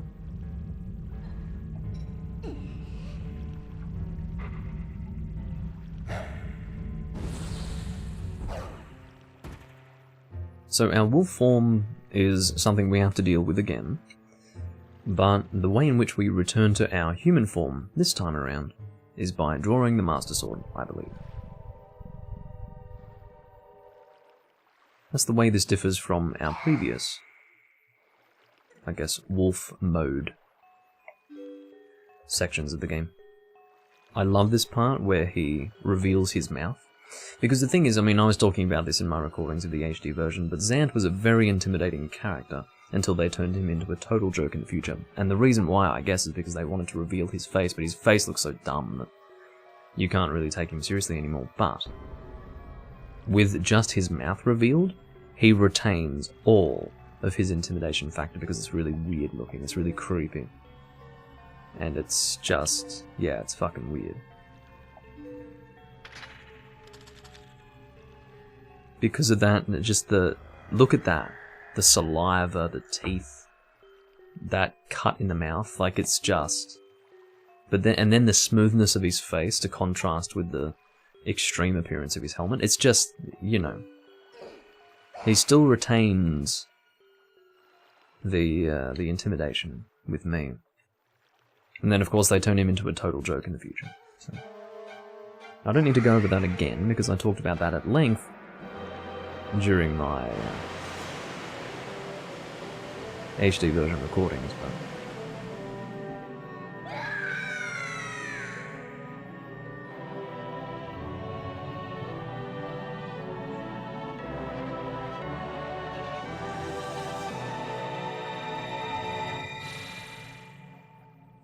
bad things are happening to Midna, basically.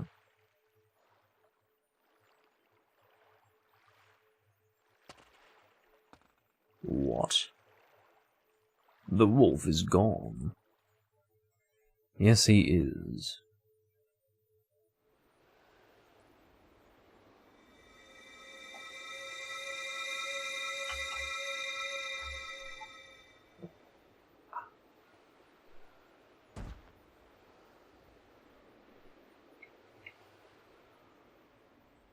And now we must take Midna to Princess Zelda. Our access point is going to be different to how it was in the past. I believe we had previously gone from the sewers or something like that. Now we're going to be going through Telma's bar. And we need to get a hint as to where we want to go from Telma's cat or something. I think it's Telma's cat. Well, I know it's a cat, but I'm assuming that it's owned by Telma. Okay, we want to go this way. Midna is on our back and she is sort of struggling to survive currently. This is not the way I want to go. I'm gonna go over here. But yeah, the music is very melancholic. It's raining. Midna is dying. And Link is taking her to wherever our destination is, and I do know what our destination is. It is Hyrule Castle. More specifically, Princess Zelda,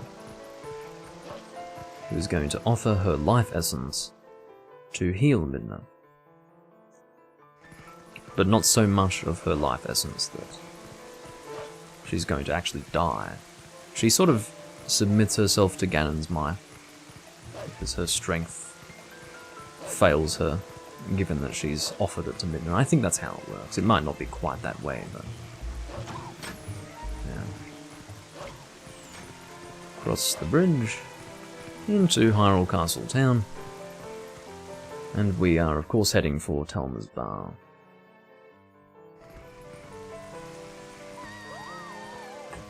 We've got a cat there. That's not the cat. The cat that we want to talk to is actually a bit fatter, or a bit fluffier, we'll say. Maybe not fatter. But yes, because we are a wolf, we can speak to the cats.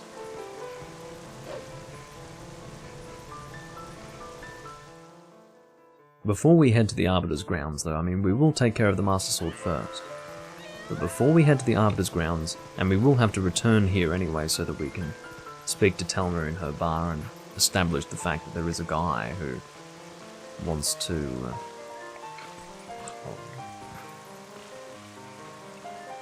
I don't know if it's necessary to talk to the cat. It might be. But basically what we would have to do... I think we do need to talk to the cat. I think she opens the door. We get kicked out because we're a wolf. We're a beast. And then the door is shut. And then the cat appears through the open door. See, the door was closed before, but now that the door is open, we can use that as a way to enter. The cat basically tells us. She recognizes that we are Link because of our smell.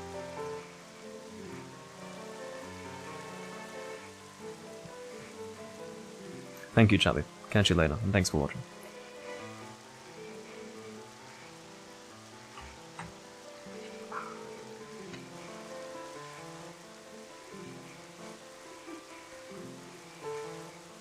Midna is just getting a few words out.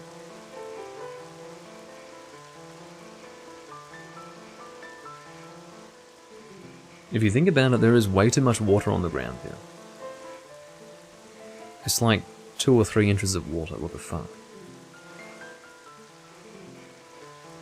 I'd be concerned. Anyway, so we will climb that, that should be close enough, there we go.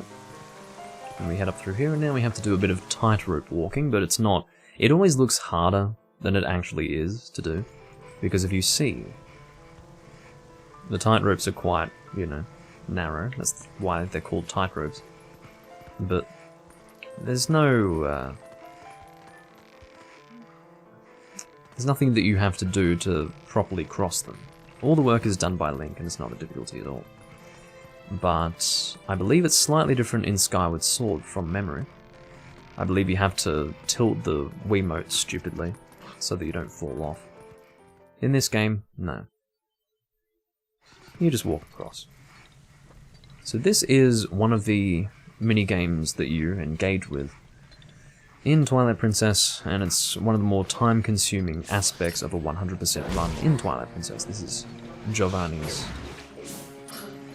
Poe side quest. This is the first Poe soul of many. Of 60, I believe.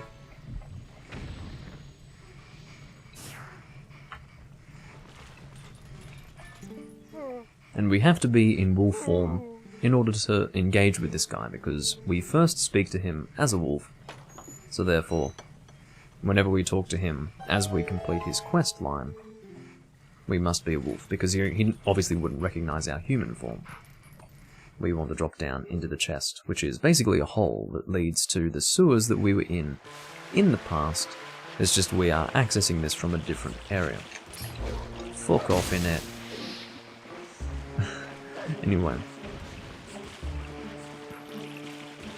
Where are we going? Here we go. Got a chain to bite. Inverted cross for a map. Kill this Sculptor. Spider versus wolf. Oh, now you're fucking avoiding me, eh? Or defending against my attacks. I hate these things so much. Fuck off. Get out. Goddamn spiders. I hate having to deal with them. Really. I think I'm gonna lower the brightness of my room because it seems that it's staying bright outside now.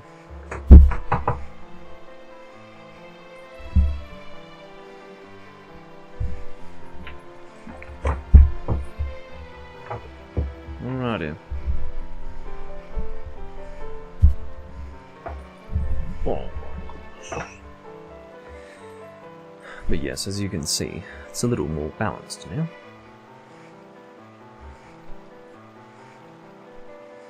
Okay. So I think we just want to go straight up here. We have some sticks that we can use to burn the web up here. We do have a Skulltula there, but we don't really have to bother with him. Let's go straight through. I could fight him if I wanted to, but I don't think I want to. Is it necessary to light these torches? I don't think it is. I mean, we could do it to, yeah, keep the flame lit. There we go, you're fucking dead. Pick this up and we'll light the torches again just so we can have the light source, or the flame, I suppose, there in case we need to get it again. It saves us from returning to the first torch, that's the idea.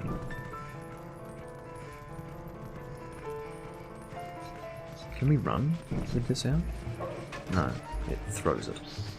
It's fine. Okay, kill the fucking keys, I'm done. Get the fuck out. Goddamn waste of my time. Alright. Like that. And where are we climbing? We are climbing just over here. It's a bit hard to see it. Okay. Like that. I believe this is the way we're going. The other way is kind of unnecessary.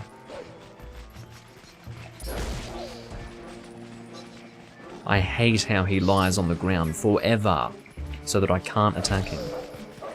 Why must you do this?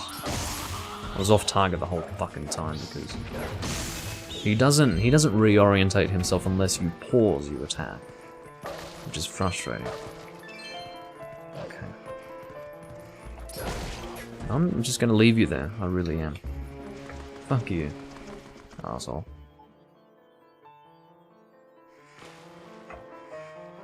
Okay.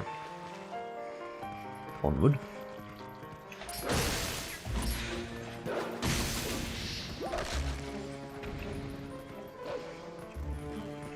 You can die, thank you very much for dying. He's not dead. God damn it. Just die, fuck. What kind of patience do you think I have? Okay.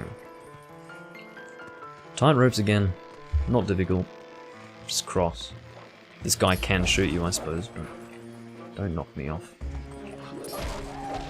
Okay. Yeah, get out. He's dead. Yeah. Good. Even if he drops something I don't want to. Get the fuck... Did you just see that? I didn't even know that was possible. Holy shit. That's really impressive. Wow. He actually climbed on it from an angle, like a side angle. I really didn't know that was possible. I thought you could just walk onto it from one end and that was it. But apparently...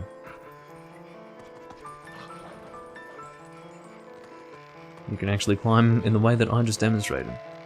Bit of a shock, really. Hello. You can stay there, that's fine. He's having a rest, I suppose. Are you gonna climb on it again? No, that's fine. Go. Cross it. Because I can't control the camera in this area, it can be a little difficult to begin climbing the tightrope. Or begin walking the tightrope. Because I have to try to get the right perspective. Don't you hit me, you fucking Bokoblin bastard. You can stay on the ground, that's fine. So this place we have been before. In fact, that whole spiral staircase we have been to before. But, stop it. But this time we are in... well, we were in wolf form before, I think. Were we? I think we were.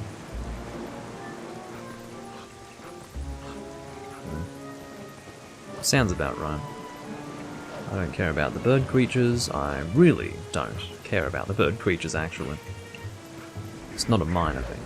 I especially don't care about them. We will jump onto that, but we need to wait first, because I want to wait until it actually begins. Here we go. Excellent.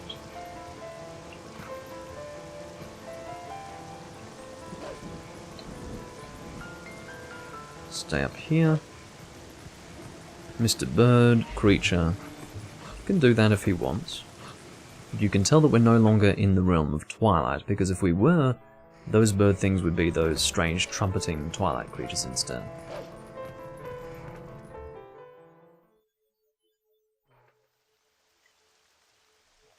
So basically the fact that we have taken wolf form is not related to the Twilight. It's because we've actually had a piece of the Twilight embedded in our head. By Zant.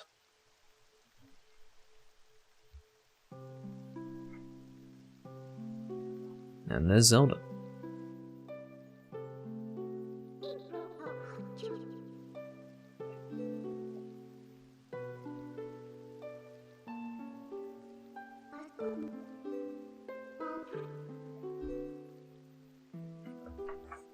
But yeah, we just need to... I think we stay in wolf form.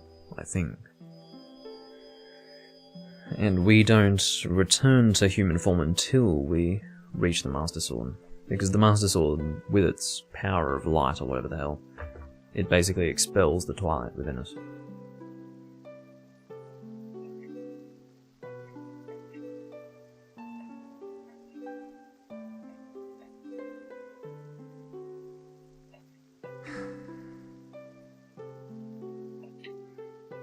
Lots of dialogue that I can't really read. That's the way it is.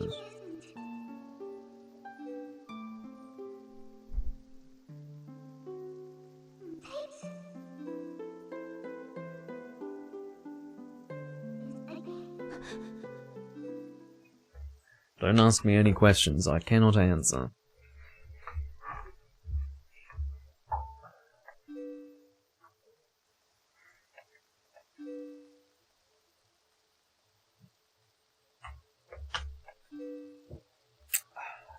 How much more beer do I have? Oh, I'm basically out. I am out. That's a bit sad. That's alright, I've still got gin left. I'll have to buy another bottle of something or other, either later tonight or tomorrow.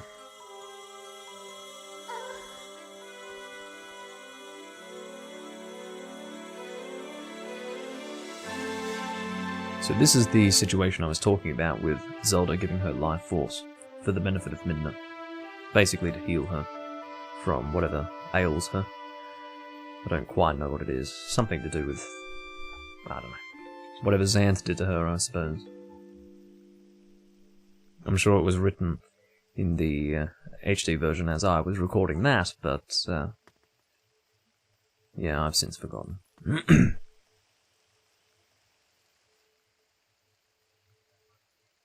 As you can see, Midna is now looking a bit more peppy. She's back to her usual self.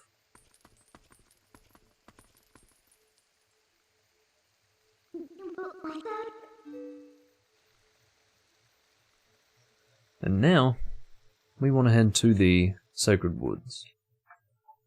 Or the Lost Woods. You could really... It's Sacred Grove, Lost Woods. I believe both names are present. It's not Sacred Woods, basically, is what I'm trying to say. If that is what I have said in the past.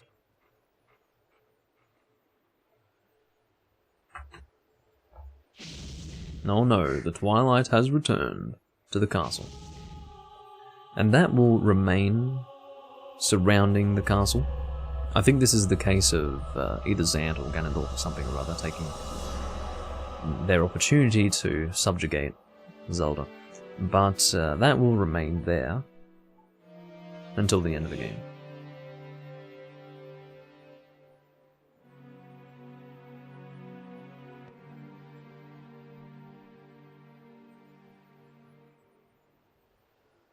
Until it is time for us to take on the final boss, which will be a few parts from now. Right. So we can actually head back towards Lake Hylia. We will cross the Hylia Bridge. We will go and get the Master Sword. Keeping in mind, I mean, we've probably still got almost another 2 hours left of this recording, so we've got a lot more to do, guys. Fear not. I'll be on the gin, we'll be we'll be having fun. That is the plan. Of course I'll be on the gin. When am I not on the gin? Really? Let's be honest. Just wish there were more of you to share it with. Seems that most of you have vacated the chat. Although some of you might be around, I'm not sure. I don't check the viewer counts, I never do. For one reason or another. But yeah, for those who tune in a little later, I will be here. Not that those who tune in later will be here to hear me say that, but maybe if you watch the VOD, you will hear me say that. Anyway. Of course, we are returning to Farron Woods, which is where... yeah, that is where we're going. That is where we access the Sacred Grove. We will actually find another Howling Stone. So we'll actually have 2 golden wolves to take care of at the same time, once we return to human form. So we will take care of both of those. We will try to get the piece of heart from the minigame where you grab onto the cuckoo and then... or cuckoo, sorry. I say cuckoo because... anyway. Cuckoo, minigame, chest, open it and get a piece of heart at Lake Hylia. We're going to be doing that. Plus those 2 golden wolves. Plus we will check out Leeds Castle. That is apparently in some sort of picture frame. Like an actual image of the castle is framed in one of the shops at Hyrule Castle Town. Which is really weird. So, I'd like to check that out. Because it was recently rediscovered by some people. Anyway, I think it's... oh no, we actually want to go this way. Excuse me. It's still poisoned here, which is still kind of strange to me, but whatever.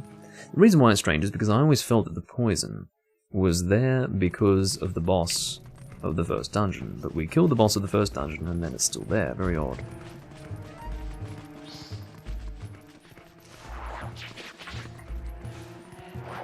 It's rather dark here, hope you can forgive me. We won't be here for much longer. We're almost out.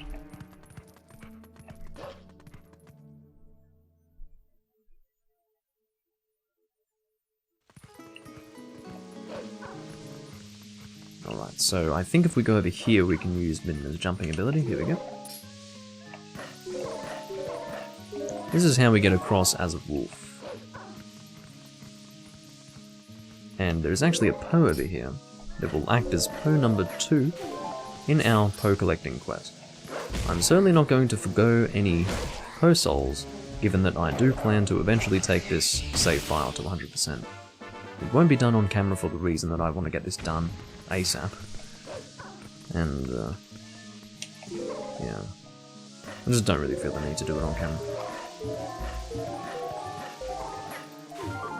Okay, and we will continue across as soon as possible. There we go, or rather as quickly as possible. Cool.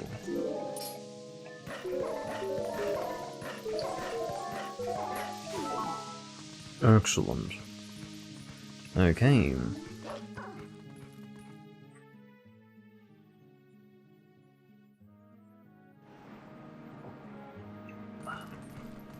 And now it's nice and bright again.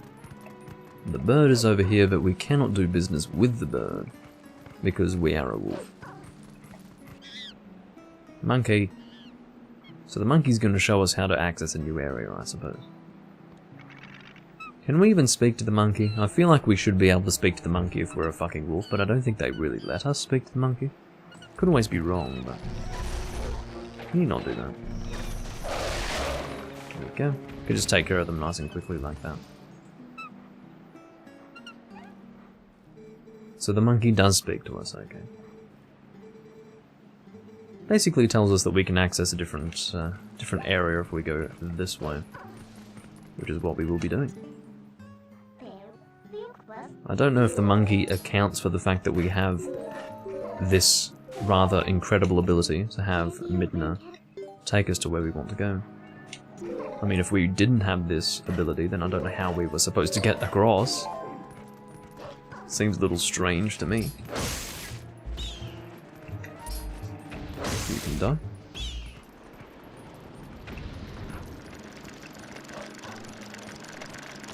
Alright.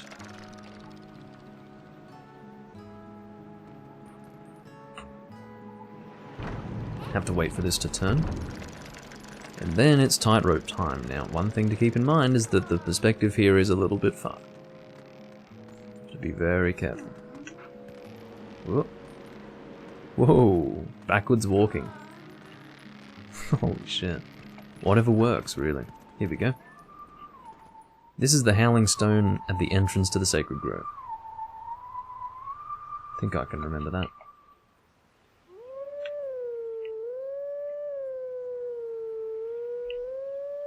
Almost.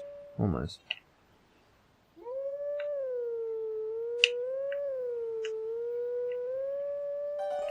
Good enough. Good enough. What is, of course, very annoying is that we have to do this every time. Do keep in mind that I just played the HD version, so I've done this 7 times already in that version, and now I have to do it all again here.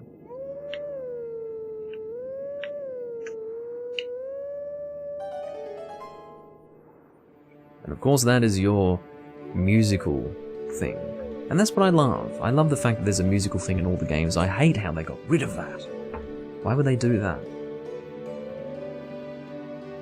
You had the, so it was Ocarina, and then all the instruments in Majora's Mask. You had the Wind Waker. You have the Howling of the Wolf. You have the Pan Flute from Spirit Tracks. Is there an instrument in Skyward Sword? I don't even know. My guess is no, because I reached the first dungeon and there was no music item there.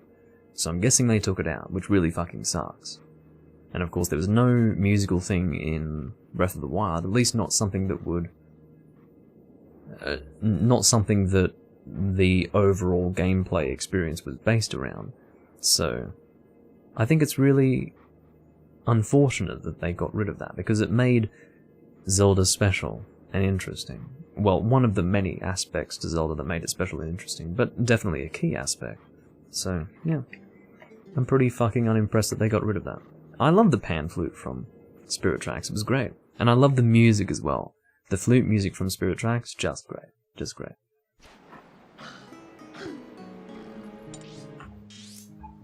In fact, I haven't played Spirit Tracks since it came out, pretty much.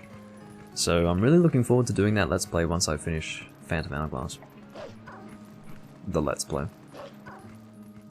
It will be happening soon. I'm really looking forward to it, actually. I enjoy Phantom Hourglass, but Spirit Tracks, probably because I've only played it through once or twice, and not since around the time it came out. I probably haven't actually sat down and played it since 2010 or 2011. Which would mean that it's been about the same length of time since when I had last played... Another one? This is not a regular house statue. But, yeah, it had been about since 2011 when I had last played Phantom Hourglass when I started that Let's Play, so...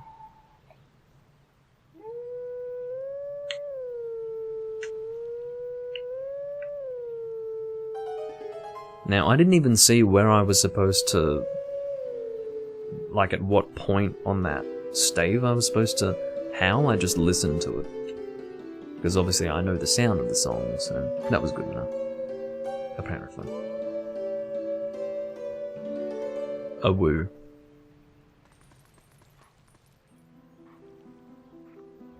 That's my performance.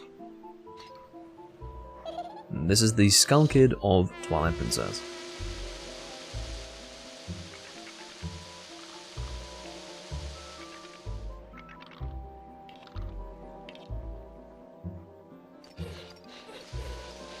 And then we need to chase after him. It's much easier to do it here as compared to later on. It will be necessary for us to do it later on. I think after... It'll be dungeon 3. Dungeon number 3. And indeed we are basically going to be doing one dungeon per recording. I'll stop it. I lingered, because I was picking things up. And on account of that, I had to deal with more because they respawned. Okay, Skull Kid is over here. Go and say hello. And by say hello, I mean attack him with a wolf bite, which is a bit of an aggressive greeting, but you know. That's apparently what we're supposed to do, so I will follow what they want us to do.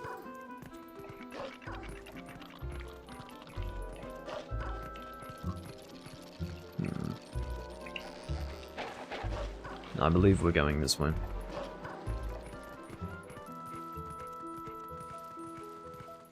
I do like hearing Saria's song in a game like this. It's interesting. Because it feels more, how do I say it? It's more of a rich concept in that it has its basis in something that is very far removed from this game. And everyone who played Twilight Princess knew where it came from. So it was almost like this head nod to the older games, and it was really nice for them to have Saria's song here. I'm clearly going the wrong way, but I'll work out where I'm going. This is where we want to go. I think. I hope. Otherwise I'm really lost. Shit, am I going through there? Am I going through here? Fuck me. I got lost in the Lost Woods. This is where we were in the past. So let's go here. I can hear you in this area, so you must be here. Fucking stop attacking me. Here you are, you fucking tricky bastard.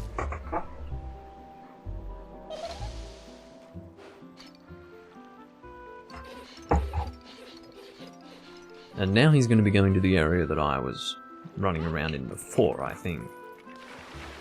Okay. So he should be over here. I think. I hope. And I think it's quite obvious why I would hope, because I don't want to waste my time. I want to get this done nice and quickly. So, over here I think, no? Okay. If you say so. Alright, these things are going to die. Get the fuck out. They do respawn, but I do want the hearts. Definitely want the hearts. Oh, shit. Okay, so let's go this way. This must be the last instance where we attack the Skull Kid, and then that brick wall will fade. And basically phase out of existence, and then we will have access to the Master Sword, I believe. Alright. He'll run through this door. Maybe it doesn't immediately give us access to the Master Sword, but it will take us to the end of the Sacred Grove where we attack him one more time, at least. Or at most, I guess. Alright. This is the last confrontation zone with him. The idea is that when we kill the enemies that he spawns, he will blow his horn, I guess you could call it. And that is an opportunity for us to attack him. So if all the enemies are here, he's just going to disappear before we can attack him. And if we kill the enemies and don't attack him, then we will have lost our opportunity to actually deal damage to him. Right, is he going to summon more? Where are you? Okay. Alright, where are you? Where are you? He's going to summon more. Don't you worry about that. Come on. That's our opportunity. And I think that's all we needed to do. Or is he going to do it again? He's going to do it again. 2 or 3 times it will be necessary to do this, but that's alright. Because we're basically done.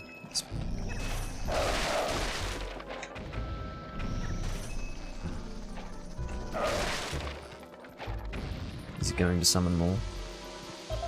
He summoned more and I missed my opportunity. How annoying is that?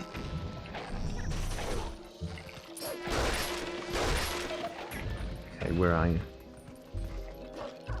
Are you summoning more? No, you're not. Hello, Hawk. Good to see you. Been a little lonely over the last 20 minutes or so. Hit him.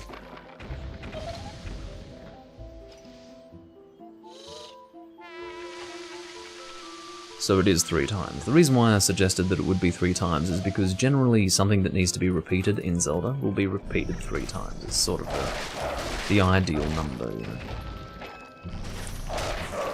Kill them. Are you spawning any? Yes, you are. Get the fuck out of here, Mr. Skull Kid with the droopy hat. Yeah, you missed 2 hours and 15 minutes of my live stream. I'll be live for another hour or so. Probably more than that, actually. So you haven't missed all of it. You've probably missed the first 2/3, maybe half. Depends on how long I end up going for. I really can't say. But I finished a whole 750ml bottle of beer in the time it took you to come here, so...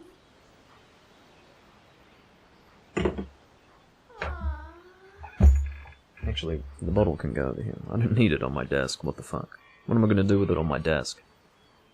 Let's move on to the gym.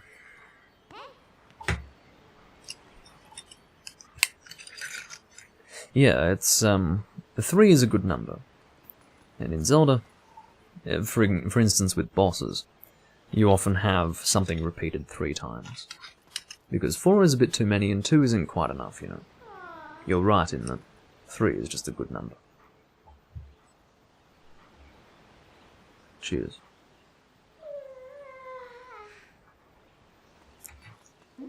Can you stop yawning, Midna? Seriously.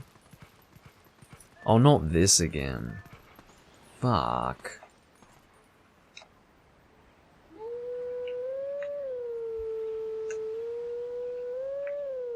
Okay. We're doing this again. I managed to get it done reasonably quickly in the HD version. Let's try to do it nice and quickly in this version too. It is the exact same minigame, and it sucks. I hate it. It's not my kind of thing. It's just a little puzzle that I would rather not have to do. But anyway. Exactly the same as the HD version.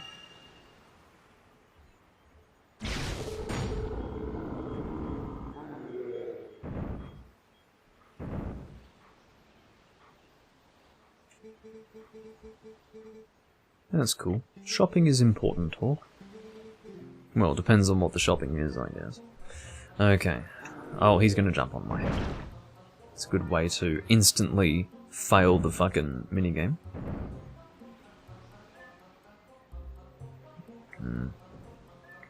Let's go this way first, I guess. I don't know where I'm supposed... Like, I can't really remember how I did this last time, but I'll work it out.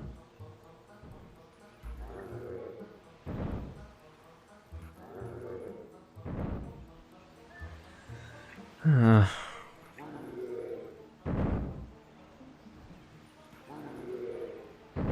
think I can get this to work.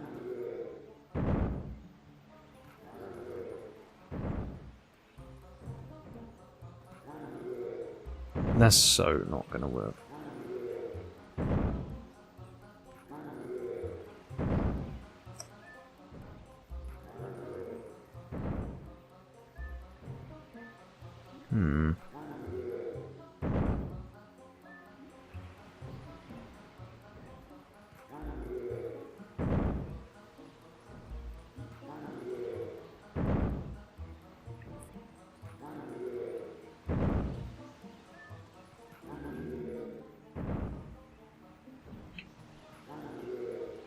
No.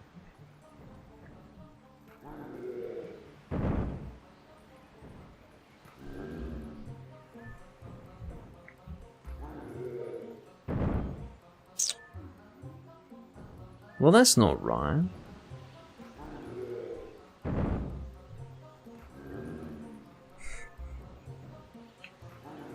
I can never do this right. I mean, I've got one of them in the right spot, but one of them is so terribly off.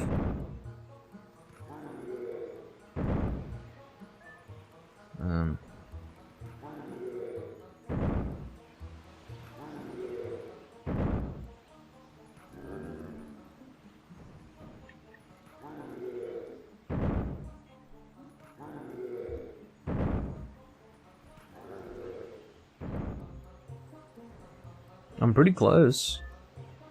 I'm really close, so I need to try and get the one on the right to be one block higher. I think that's doable.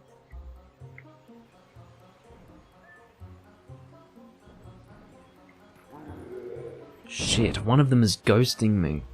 Fuck. I was so close to getting it right. So close. See this one ghosting me? It means that I can't jump onto his block to move him down. That is so annoying. Holy shit.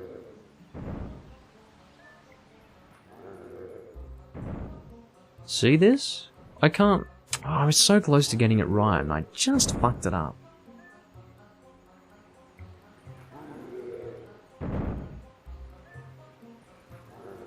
This one that I'm ghosting right now needs to stop doing that. Because I can't do anything. How do I... See this?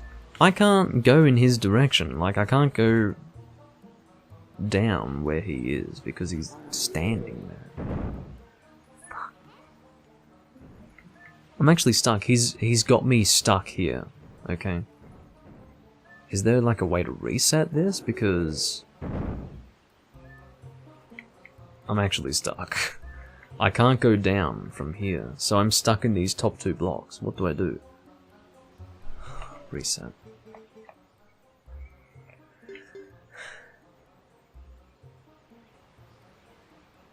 Yarinalsu, which means do it over.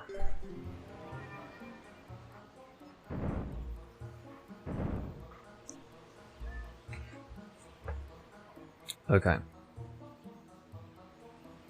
We really nearly had it. It's just I had them in the right place, but I was in the wrong place in relation to them. Such that I had the one down the bottom ghosting me.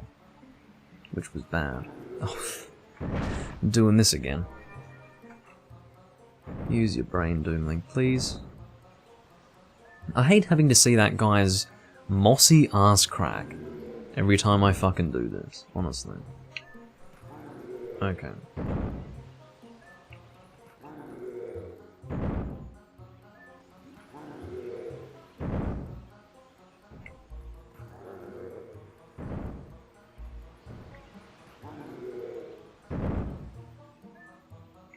Ooh.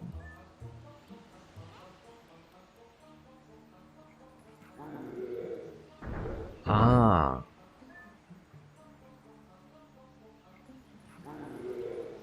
So how can I think I can do this.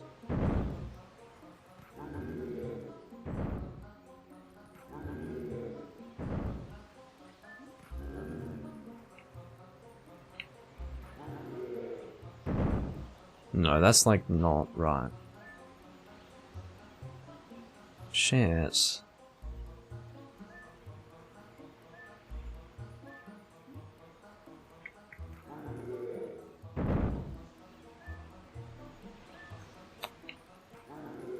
That's a shame. What did I do wrong? I definitely made the wrong decision there.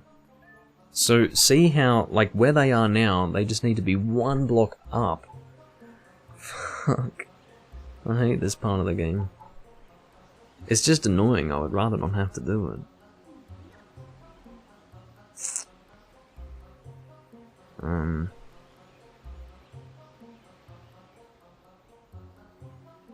I wish I could remember how I did it logically last time.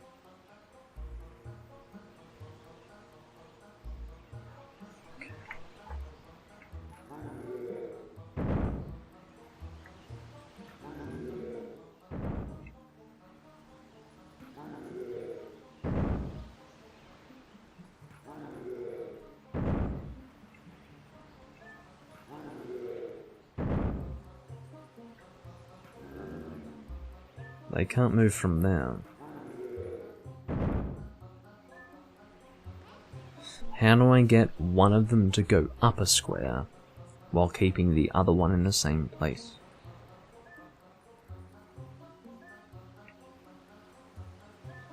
That might work. Is that gonna do it? No. It was the wrong, the wrong one was stopped. And I had a feeling that was the case, but I had to try anyway. But you see, the position that I was in would not have allowed me to keep the one on the left from moving if I went down one level. I just wasn't in the right fucking place. Oh my god, this is annoying. So again, I'm in the right place, but one square down. Holy fucking shit. Ugh. See this shit? This is so annoying. I will use a walkthrough soon, don't worry. I'm not gonna let myself get stuck here.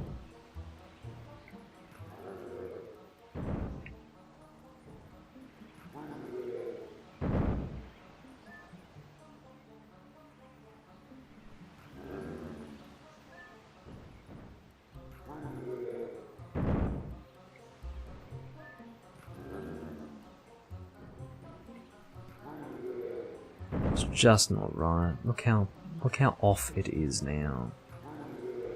There we go.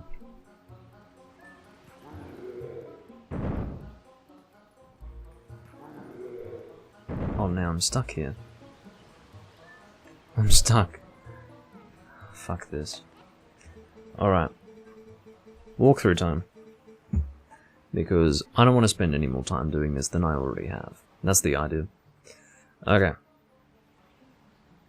So, the Master Sword on Zelda Dungeon. They will tell us the quickest way from the starting point.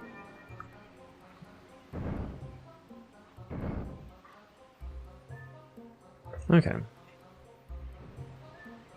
Left. Down. Right twice. Up. Left. Up twice.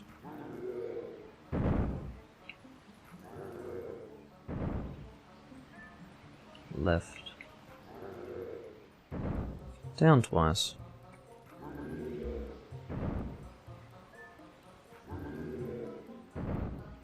Right.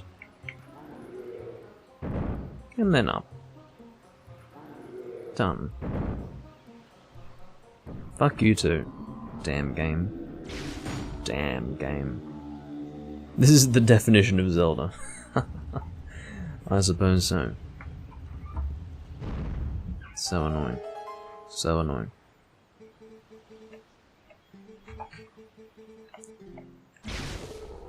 Alrighty.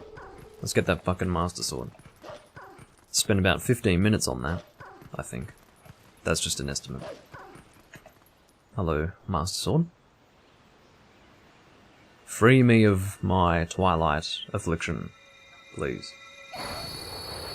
Midna got fucking sent flying. Oh woo. Okay. And that's the thing that was causing us to turn into a wolf. I love those upward eyes of Midna. I want them all day. All day, every day.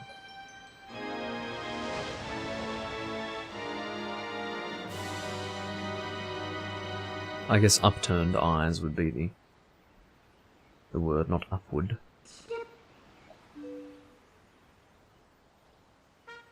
That's the Master Sword right there. The definitive Master Sword, in fact. Because it's not too short. It just looks good. Well, then again, the Master Sword of Ocarina of Time is pretty good too.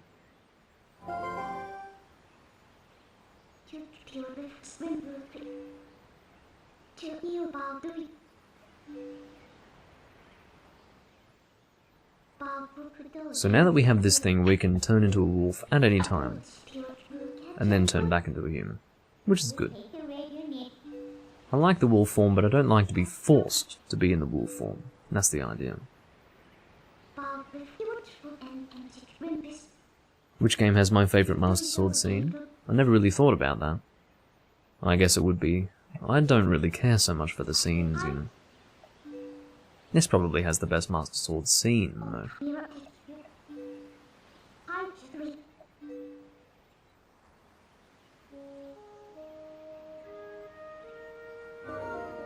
Alrighty. This is... I mean, I've talked about this before, but this is the definitive Link right here. He's got the best Master Sword, he's got the best appearance of Link overall. And the thing is, I took this game for granted when it came out. Well, not really. It was amazing, let me tell you that. But it gave me hope for the future. In a way that proved me... Well, I was proven wrong. I was proven that this was a one-off, okay? It was shown to me that this was not a new frontier that would carry on into the future in a way that would, you know, it would make it so that this was just one of many amazing iterations. In actual fact, this was a one-off.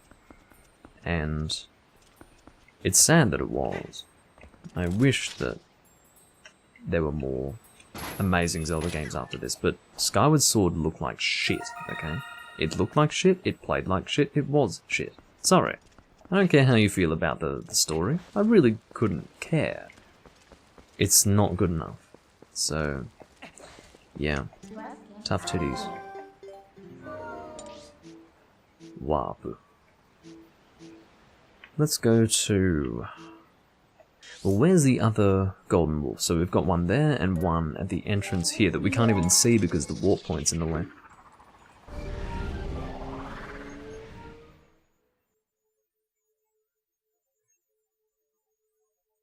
That's what you mean by scene?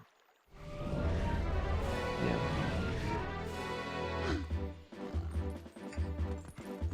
Well, I like the idea of the Master Sword in Ocarina of Time acting as almost the catalyst for turning the time back or forward. I think that's really cool.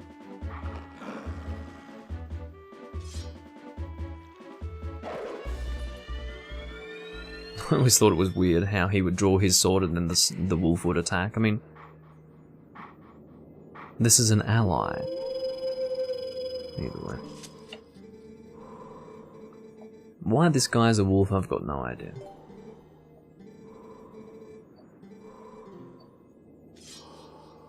I don't even remember what I'm showing him.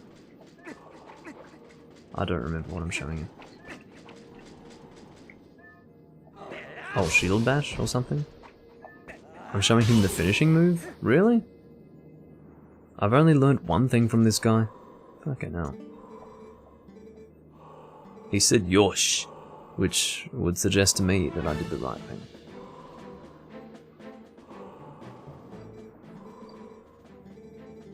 Okay, so you want me to do the shield bash, okay. I'm happy with that. Get the fuck out.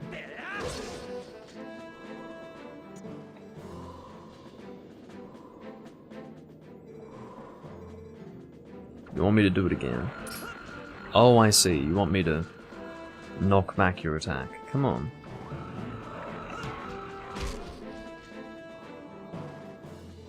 It's very Ocarina of Time, Ganondorf style. I think we will see a remaster of Oracle of Ages and Seasons. It will be one single game, and it will be in the same style as Link Between Worlds and Link's Awakening. So, those two games had the same style, it's just that one was on the Switch and the other was on the 3DS. Of course, the one on the Switch looks a lot better.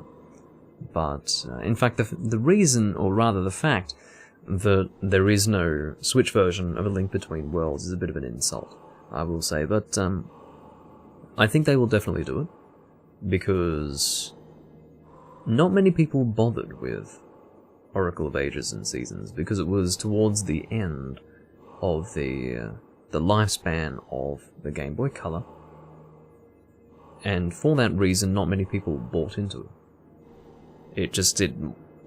The entire purpose of Oracle of Ages and Seasons was to prolong the lifespan of the Game Boy Color. That was really their only purpose. And you could see, even though those games were released in whatever it would have been, I think it was 2000, 2001. I mean, that's incredible to think that in the year 2000 and 2001, you could have a game that looks exactly the same as Link's Awakening. Link's Awakening DX, having come out in whatever it was, 97, 98. But the original came out in 93. The only difference between DX and the original was colour. Graphics-wise, Ages and Seasons looked the same as a game from 93, which is just not good enough. We'll say that the graphics were about 7 to 8 years out of date, which is kind of unbelievable. So, really, it makes sense that Ages and Seasons were not celebrated at all. But, I would say, if anything, that is a good candidate for a remaster. Or a remake, or whatever the hell. It's more of a remake, honestly. I wouldn't call it a remaster. But, if Link's Awakening got it, I think those two games will get it, and it will be in the form of one single game, and you can choose which mode you'd rather play. They're not going to do a Pokemon-esque release where you choose one or the other. It doesn't... It works today because Pokemon is so archaic in that way that they continue to do it, but I think they will have it be one single game this time around. Yeah, they're good games, good enough. I think if a person enjoyed Link's Awakening, they would have enjoyed Ages and Seasons for sure.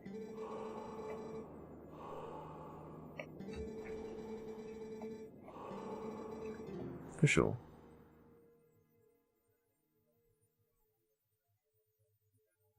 I would have much preferred Ages and Seasons to be based on the design of A Link to the Past than Link's Awakening, especially given that it was coming out in, like, 2000. It's just ridiculous, really. Makes no sense.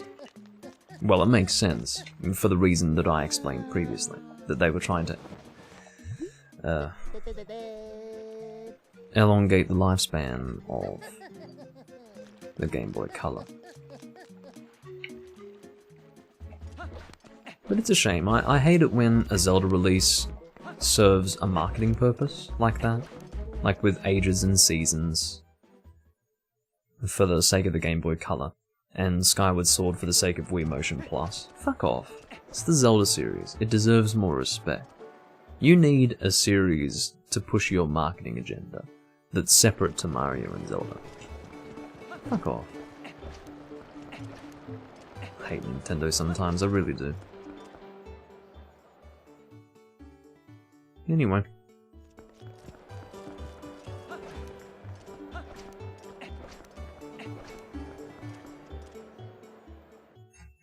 I believe over this way, there is a wolf. Quite sure. One of those golden wolves that will teach us a skill. It's funny, he wants me to, when I approach this wolf next, demonstrate my understanding of the previous skill that I have learned. The joke is, of course, that I have only just learnt it, and I have not yet used it in combat. So, am I going the right way? Yes, I am. The wolf is over here. Good day.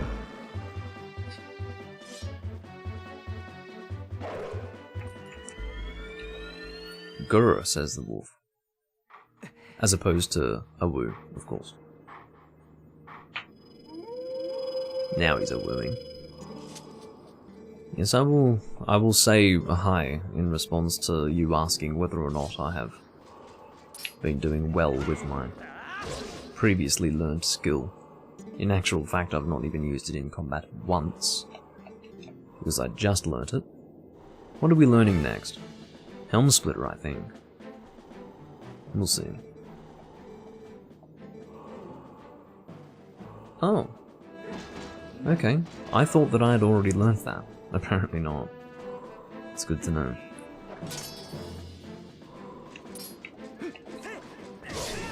And that's all we need to do. Fairly easy.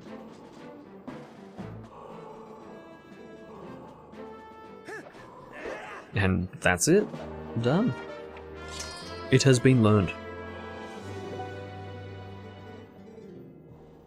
Now, let's go and check out that Leeds Castle thing.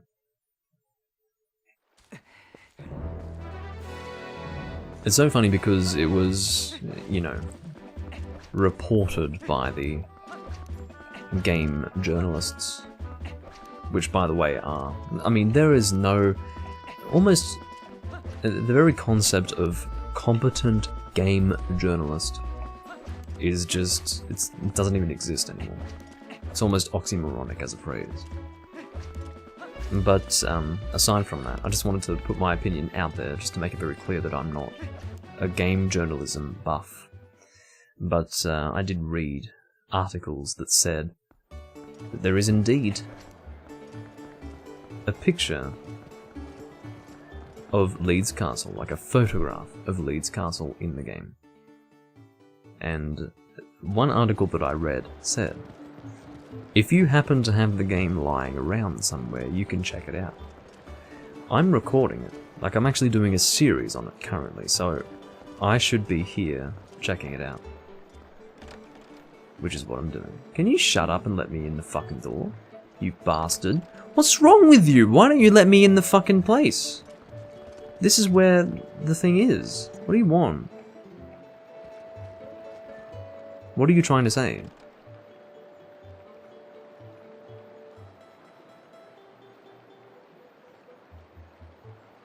Okyaku-sama.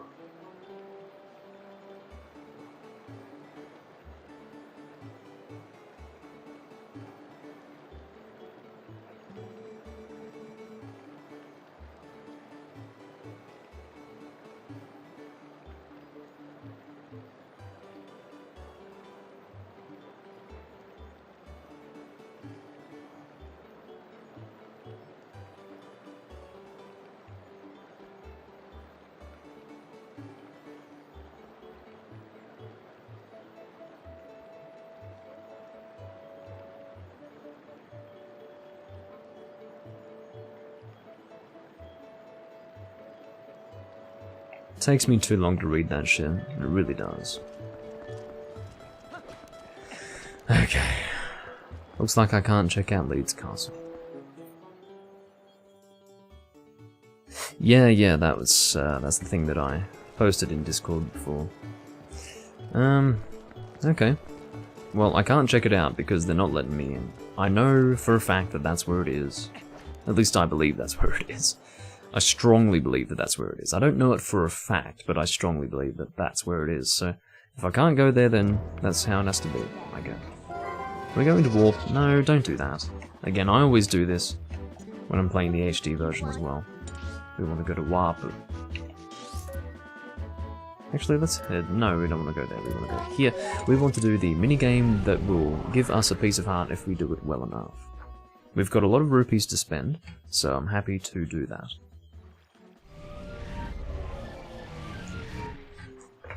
At the expense of our rupees. Let's head on over this way. Keeping in mind, of course, we will be doing everything necessary. Oh, we really should have gone to Telma's bar first. Shit. I wish I would have remembered to do that. Okay, so... yeah. Because there's no point backtracking here in the future. We may as well do this now. That would be a much better decision. It's stupid that I had to return here. What is this? There's something on my arm. Go away. Fucking thing. Stop screaming! Oh, I see. I'm in wolf form. Sorry. Little did I realize that actually I was a wolf.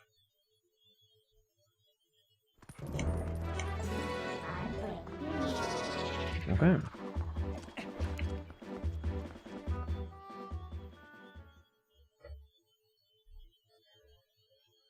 Oh. So we are heading to Telma's Bar so that we can discuss issues in Hyrule. Oh god, look at the performance. Oh my god. Ah! My GameCube cannot handle Hyrule Castle town because there are too many people moving around. Isn't that hilarious? And that's pretty funny, actually. Okay. Even here it's pretty bad performance-wise. Really funny. Alright. Telma's Bar is just here.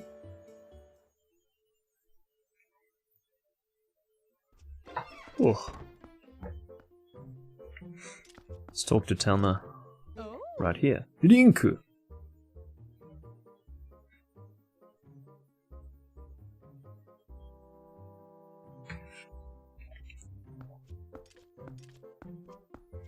She basically says, Link, you've come.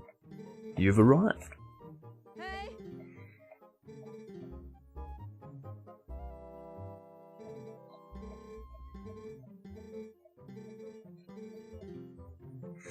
Alrighty. So, let's talk to these guys. I think we want to... No, I don't think we really want to talk to any of them. Let's just look at the map. And I think we will have that thing marked. Yes, that's where we want to go. With that, we can now head to that minigame I was talking about at Lake Hylia, because the idea is that we are going to be heading into that region anyway. I'd rather take care of what we need to take care of here. That's really awkward to repeat that phrase, but anyway, yeah, I'd rather do this now, while we're here. And then just stick around Lake Hylia, once we're in that area. You fat guard man.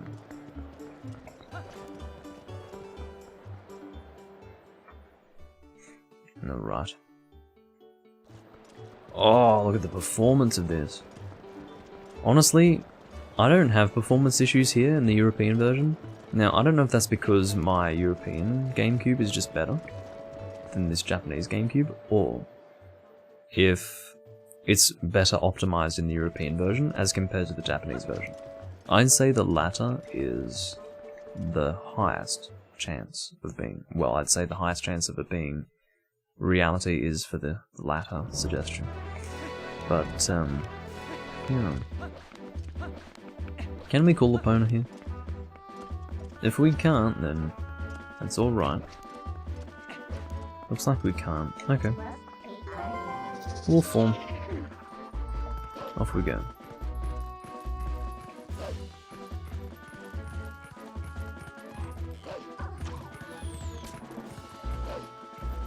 So of course we are heading to that minigame that will take us down to where we could warp if we really wanted to in the lower area of Lake Hylia, but I would like a piece of heart. In fact, how are we going for pieces of heart? We've got none. We've got 0 out of 5 currently, which is not encouraging, but whatever. We did miss a piece of heart in the Lakebed Temple, now that I think about it. It's on the chandelier. I did not pick it up because I'm lazy, I suppose. More like negligent. But anyway. We'll be reaching the Arbiter's grounds soon, fear not. And at that point we will conclude the recording.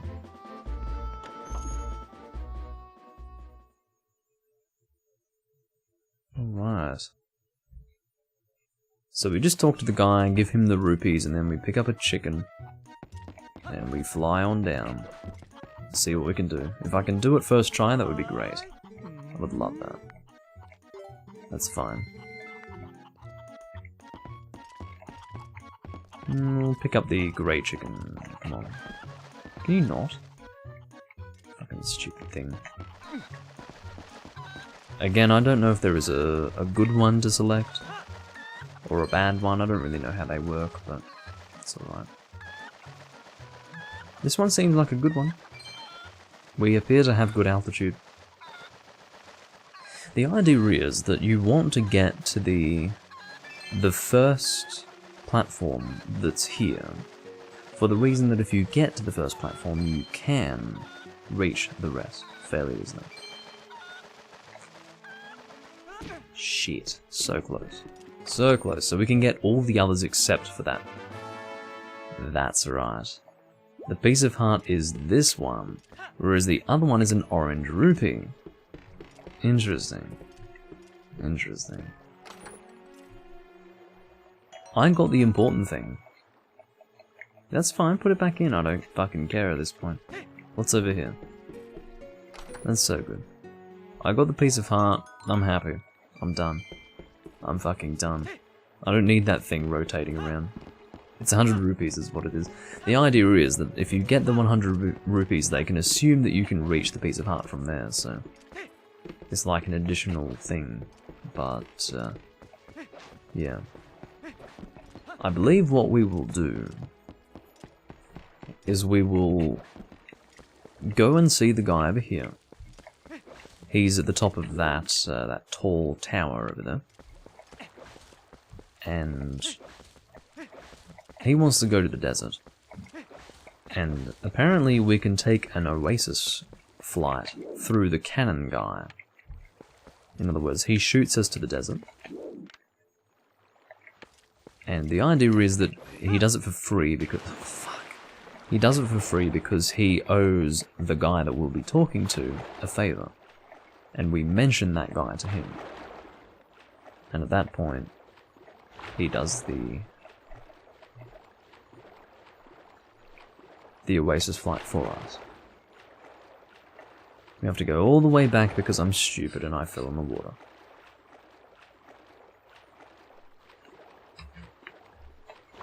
Quite regrettably.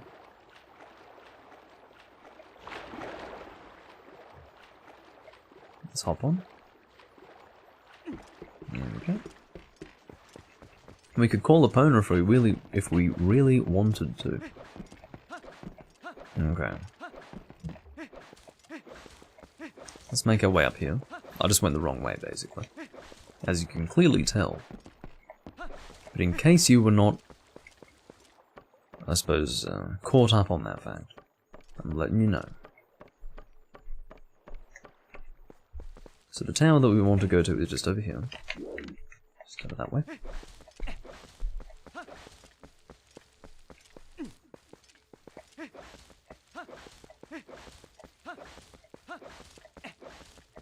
Oh, it looks like we've got a Poe over here. That's alright. We can quickly take care of him. I don't believe the Poes bother you if you cannot sense them. They just sort of hang around. When they can sense that you can sense them, that's when they attack.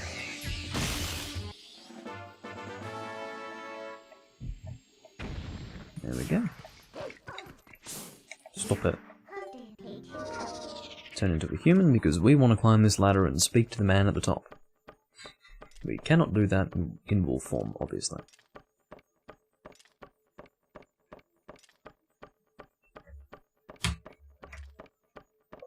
So again, we will continue this recording until we reach the Arbiter's grounds. We will finish once we get there.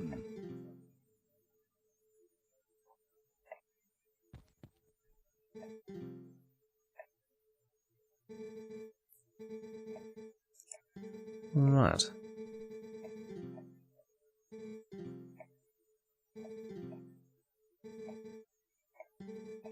I don't quite remember what he's talking about. I'm sure it's a disturbance of some kind in the desert. But yeah, getting over there, most people can't get there, but I will be because I know a guy with a cannon. So we want to give this to the cannon guy. I didn't know if it was going to be an option in the cannon guy's menu, or if we had to do something like this. Seems that we're doing something like this, clearly. So let's go and equip that, we'll put it here.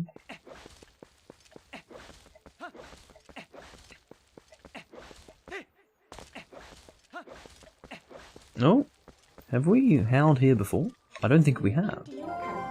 We must have missed this. We definitely have. Oh god. Oh.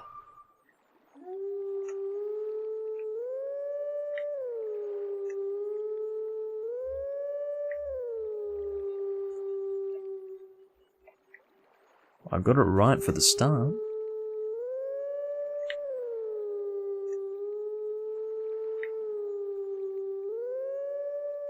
Cool.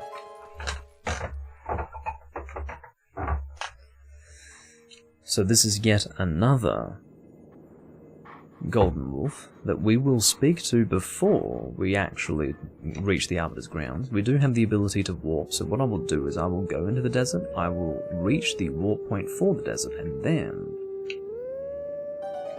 I will go to wherever the hell I need to go to reach this wolf. He might even be in the desert area, it's possible. We'll find out.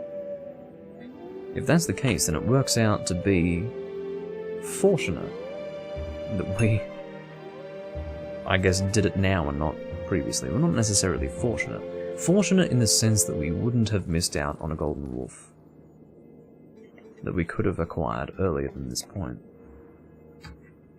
Where are you going to?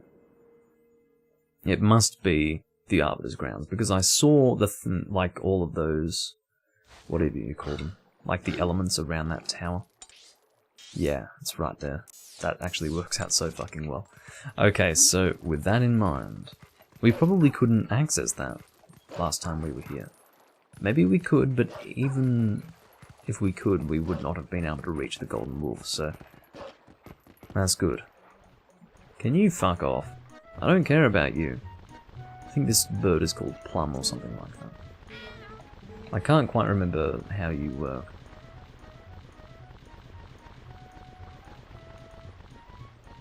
Yeah, tell me. How exciting. Oh, fuck you. Alright, we have to go over here so that we don't have anyone see us as we transform. There we go. Now let's go and give these letters, or this thing, to this guy. Get a load of that. Shoot me up. Mr. Man with the Cannon. You could do with losing some weight, by the way.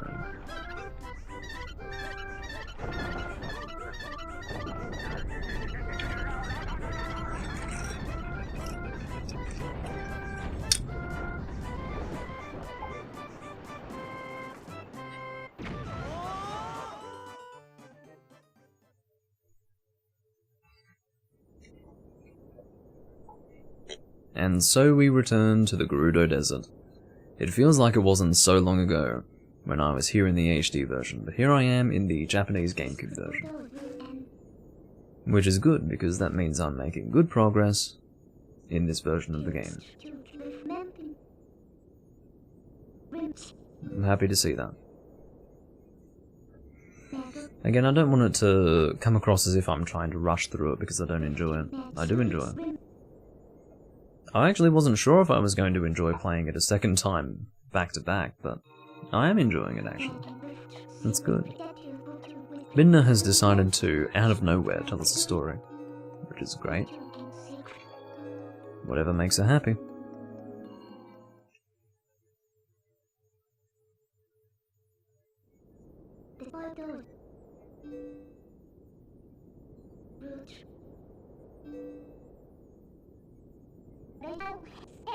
Oh my god, don't yell at me. She yelled at me and that was the end of the conversation. Oh, also I thought. Those guys with the big heads, like that really big flat head, we never get to fight them. We only fight the smaller ones.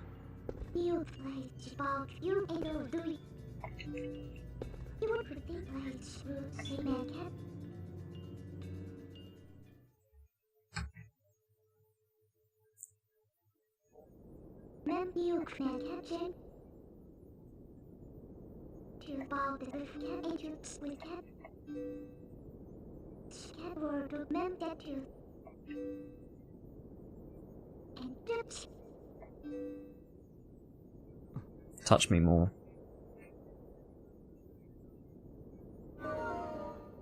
Alright. So let's go and get that warp point. And I think the golden wolf is near that warp point. Now I don't know how audible the music is here. I remember when I was here in the HD version it wasn't incredibly audible, however. It might be louder now than it was before. So I hope you can hear it. It's an amazing theme. If you can't hear it, okay. Between you and me, you're going to promise me that if you can't hear this theme right now, you're going to search on YouTube Twilight Princess Gerudo Desert Theme. Or Gerudo Desert OST.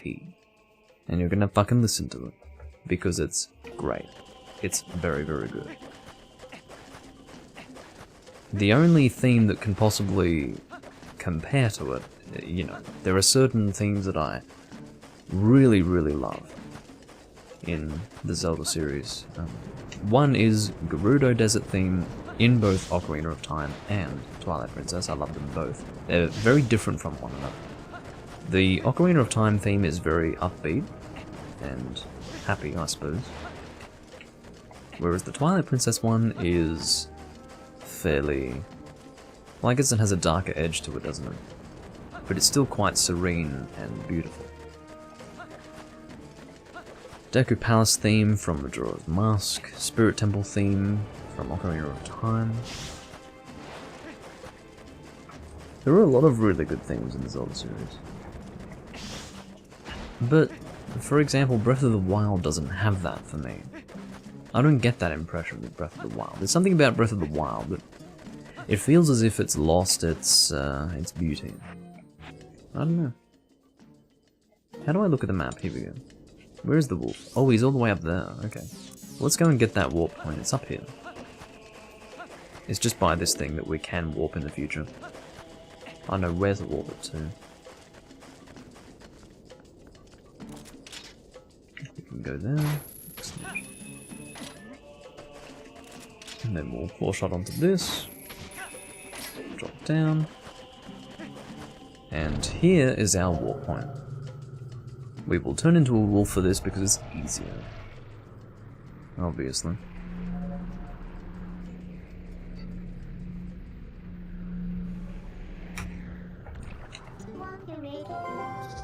Wolf form. Are they all here in one big bunch?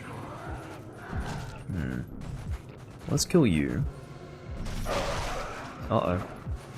That's annoying. I didn't want to do it that way. I wanted to kill the one on the far right, but none others. Excellent. Excellent. Come over here. Come on. Wow. Having some actual performance issues right now. Look at the slowdown. I bounced off the wall. Yeah, I don't know if it's the Japanese GameCube version, but it might not be as well optimized. Look at this. Look at the slowdown. Wow. It's honestly kind of crazy that it's this bad. It's not like this in the European version, and I don't think it would be a difference of console. I don't think my Japanese console is in such bad shape that it can't render the graphics properly. I'm guessing that it's the software that's the problem. That's my assumption. I could always be wrong. Get over here. Yes, I will walk that thing soon, and for now I've got a foe to deal with. Thank you. Alright, let's go warp this thing. When I was playing the HD version, I actually didn't have the warp point that was necessary for this. But this time around I do have the warp point because I remembered that I forgot to get it in the HD version.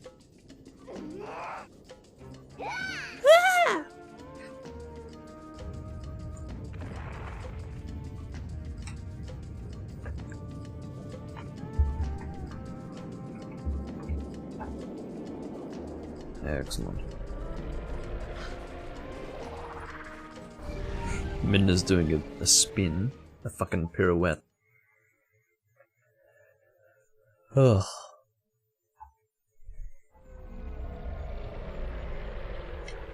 And as you can see, we do have the correct warp point to use this. We have now fixed Elden Bridge. It's not going to look perfect, but at least we can cross the fucking bridge. That's what's important. It's the functionality of it, not the aesthetics that are important. Wop. Off we go. So we'll go and say hello to the Golden Wolf, and we will reach the Arbiter's grounds. And that will be the end of the recording. I hope we have enough hearts to comfortably get through the Arbiter's grounds without having issues. How many hearts do we have? I hope that's enough. It should be fine. But what I'm going to do is actually go to the bathroom, because I have ingested a lot of liquid since the beginning of this recording, so I'll be back momentarily.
Good day.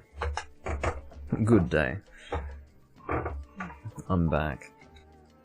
Alrighty. So, we might stay in wolf form just so that we can traverse this distance a little faster.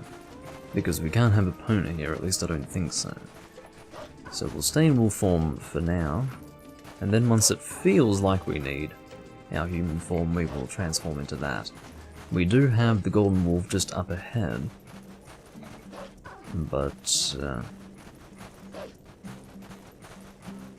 I think we want to actually turn into a human here and kill these. Oh, yeah, you can do that, that's fine. Can you guys not jump onto the boars while I'm stuck here in a fucking cutscene? Honestly.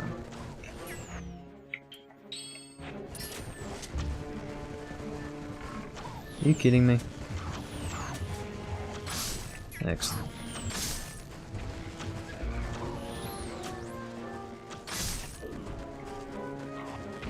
Doing good damage with those arrows, I'll tell you one thing. Hey, the sun is rising. In fact, when I was here in the HD version, it was also nighttime. Is he going to give me something important? Because they actually gave me a scene for his death, which is a bit crazy. Alright. It's a bit epic, wouldn't you think? Wouldn't you say? How do I destroy that? Do I need to blow it up? Okay, I'll give that a try. Because clearly there's a chest there. Alright, the access point must be... What? How do I get to the chest? If I can't blow this thing up, then how does it work? I understand. I need the ball. Ball? Hello. Mr. Ball, I need your assistance.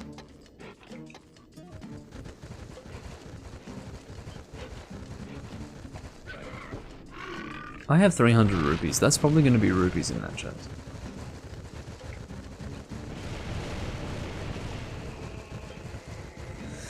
Yeah, I'm not going to do it. Let's just head over here. We do need the ball for this, I will say.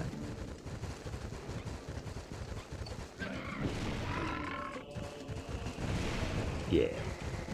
He can smash into the wall. I don't really care about the ball's well-being, clearly. And I think the wolf is going to be just over here. Yep. Good day. What do you have to say? Just the typical stuff, I guess.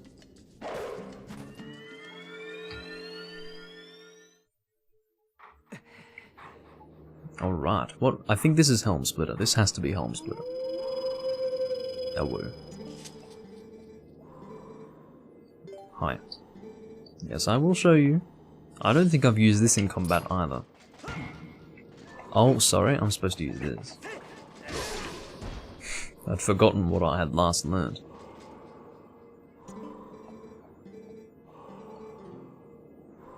I'm quite sure we are about to learn Helm Splitter. Let's do it.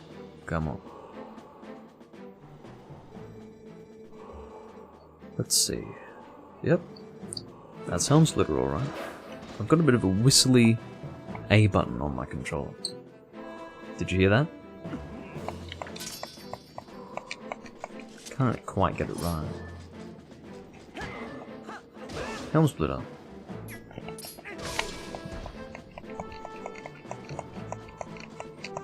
Trying to get that whistle. Oh well. Of course, when I want to do it, it doesn't make the whistle sound. But you were able to hear it before anyway, I think. Alright.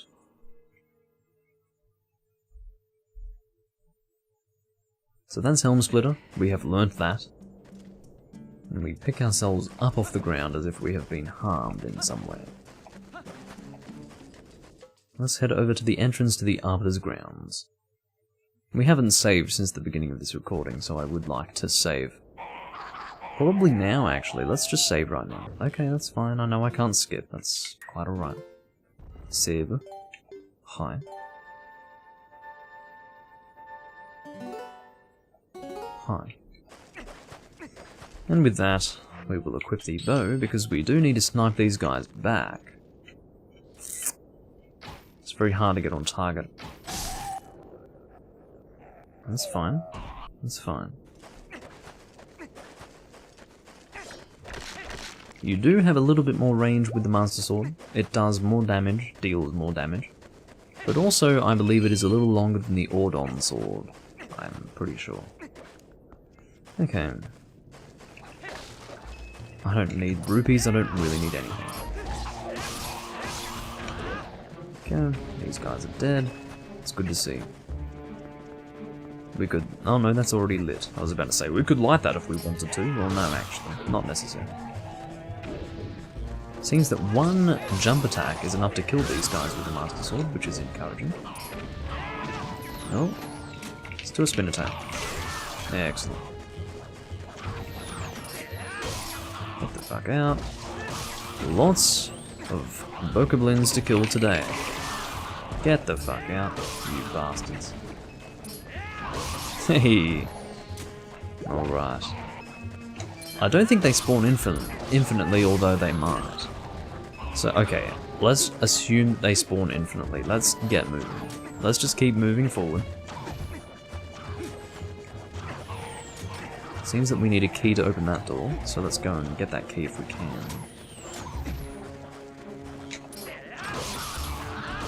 Whoa! I jumped really far there.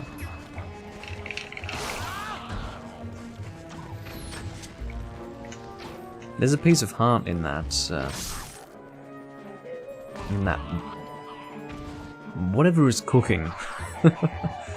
The thing that's cooking, I think it's a pig. But this thing here, that has a piece of heart. Oh, that's the key. Pick it up. Get it. Don't do that shit. Idiot. Do your spin attack, thank you. God. Cool. So now, if we attack this until it breaks, it gives us a piece of heart. Stop it. I understand that you want to kill me. I want that piece of heart, damn it. Excellent. Is that 3 pieces or 2? That's 2. Looked like 3, but it's not.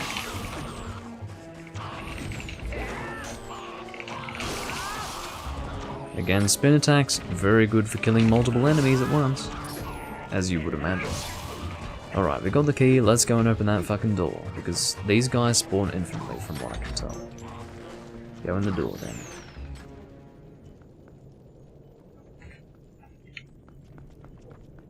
Okay.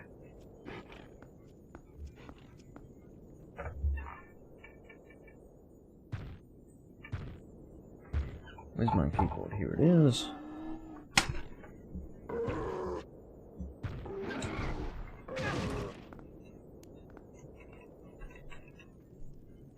Okay. So this guy, I don't think we actually end up killing him. We end up dealing enough damage to cause him pain, but not enough to kill him. He's like fucking immortal or something, I don't know. We can actually deal 2 hits there. Shocking. Alright, so what he's going to do now is wander off, because apparently Link doesn't want to kill him. He sheathes his sword and then he stands there staring at the enemy as he limps away. Because he's apparently got a sore shoulder, but everything else is fine. Oh, he's got a sore leg and a sore shoulder. Okay, that's fine.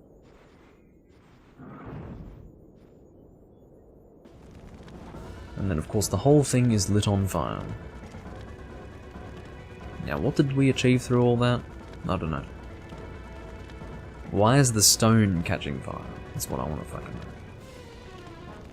know. Alright, so I don't think there's anything here really, so let's just get on the fucking ball.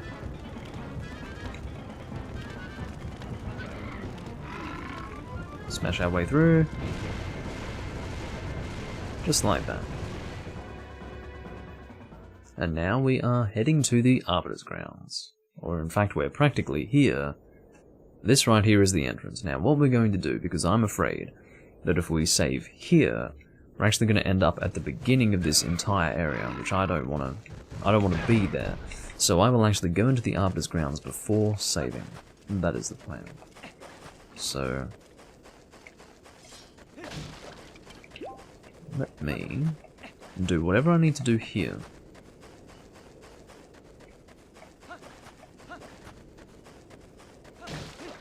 Oh, more rupees that I don't need, actually. I was about to say, oh, more rupees. Oh, that's right. I realized that actually I have the max. Which is a little annoying, but that's alright. We can probably get that other wallet. Oh, we can get that other wallet. I'm so stupid. So, what is the... Stop it. I think we need a pair. Actually, no, we don't need a pair. We just need to give Agatha 1 bug. And we can get the fucking Giant's wallet. No. The big wallet. It's not the Giant's wallet, I don't think. Anyway. That's my negligence, I guess. Too bad. I was so focused on Leeds Castle. It's my fault.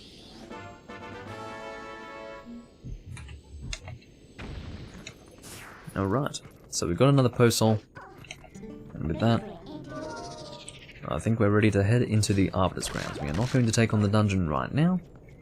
This is the point where we stop the recording. I think we can get another chest appearing here, but I think it's rupees. But what we can do is we can check to see if it's rupees, because if it is rupees and we can't hold the number contained within, the chest is automatically closed again with the item inside. So let's find out. What have we got? It is rupees. And then the chest closes again. Let's head on in. Because of course, if we save now, it will save the game with us at the beginning of the dungeon, as opposed to at the beginning of whatever that area was, just before. Alright. So with that, I do thank you all for watching. It has been a good recording. We have been about, I think it's an hour and a half, let's see. An hour and a half, 3 hours and a half, is what I meant to say. Yeah, almost 3.5 hours, which is good. It's about what I aim for with these recordings. We got about everything done that we wanted to get done, except for the fact that I did forget to get that wallet, which is a bit stupid, but that's alright. We've got 2 bugs from Agatha that we can give her after this dungeon. The plan for the next recording will be for us to complete the Arbiter's grounds entirely, killing the boss, which will be Star-Lord, and then we will get the wallet, and we'll do everything that we need to do to get to the next dungeon, and then we will begin the next recording at the beginning of that dungeon. It's very interesting because in the previous HD version, I was actually doing everything at the start, like, okay, I would finish a dungeon and that would be the end. And then in the next recording, I would do everything leading up to the dungeon, plus the dungeon, and then that would be the end. Whereas here, I'm beginning at the start of the dungeon, and then setting up for the next dungeon, then finishing. So it's a little different, and that's good, because we want it to be slightly different. We don't want it to be the same fucking series, except one is in the HD version and one is in the original version. So it's good to have a little bit of variation. Either way, I do thank you all for watching. I'll see you next time when I'm recording the Zelda Twilight Princess livestream playthrough series, and yeah, catch you then.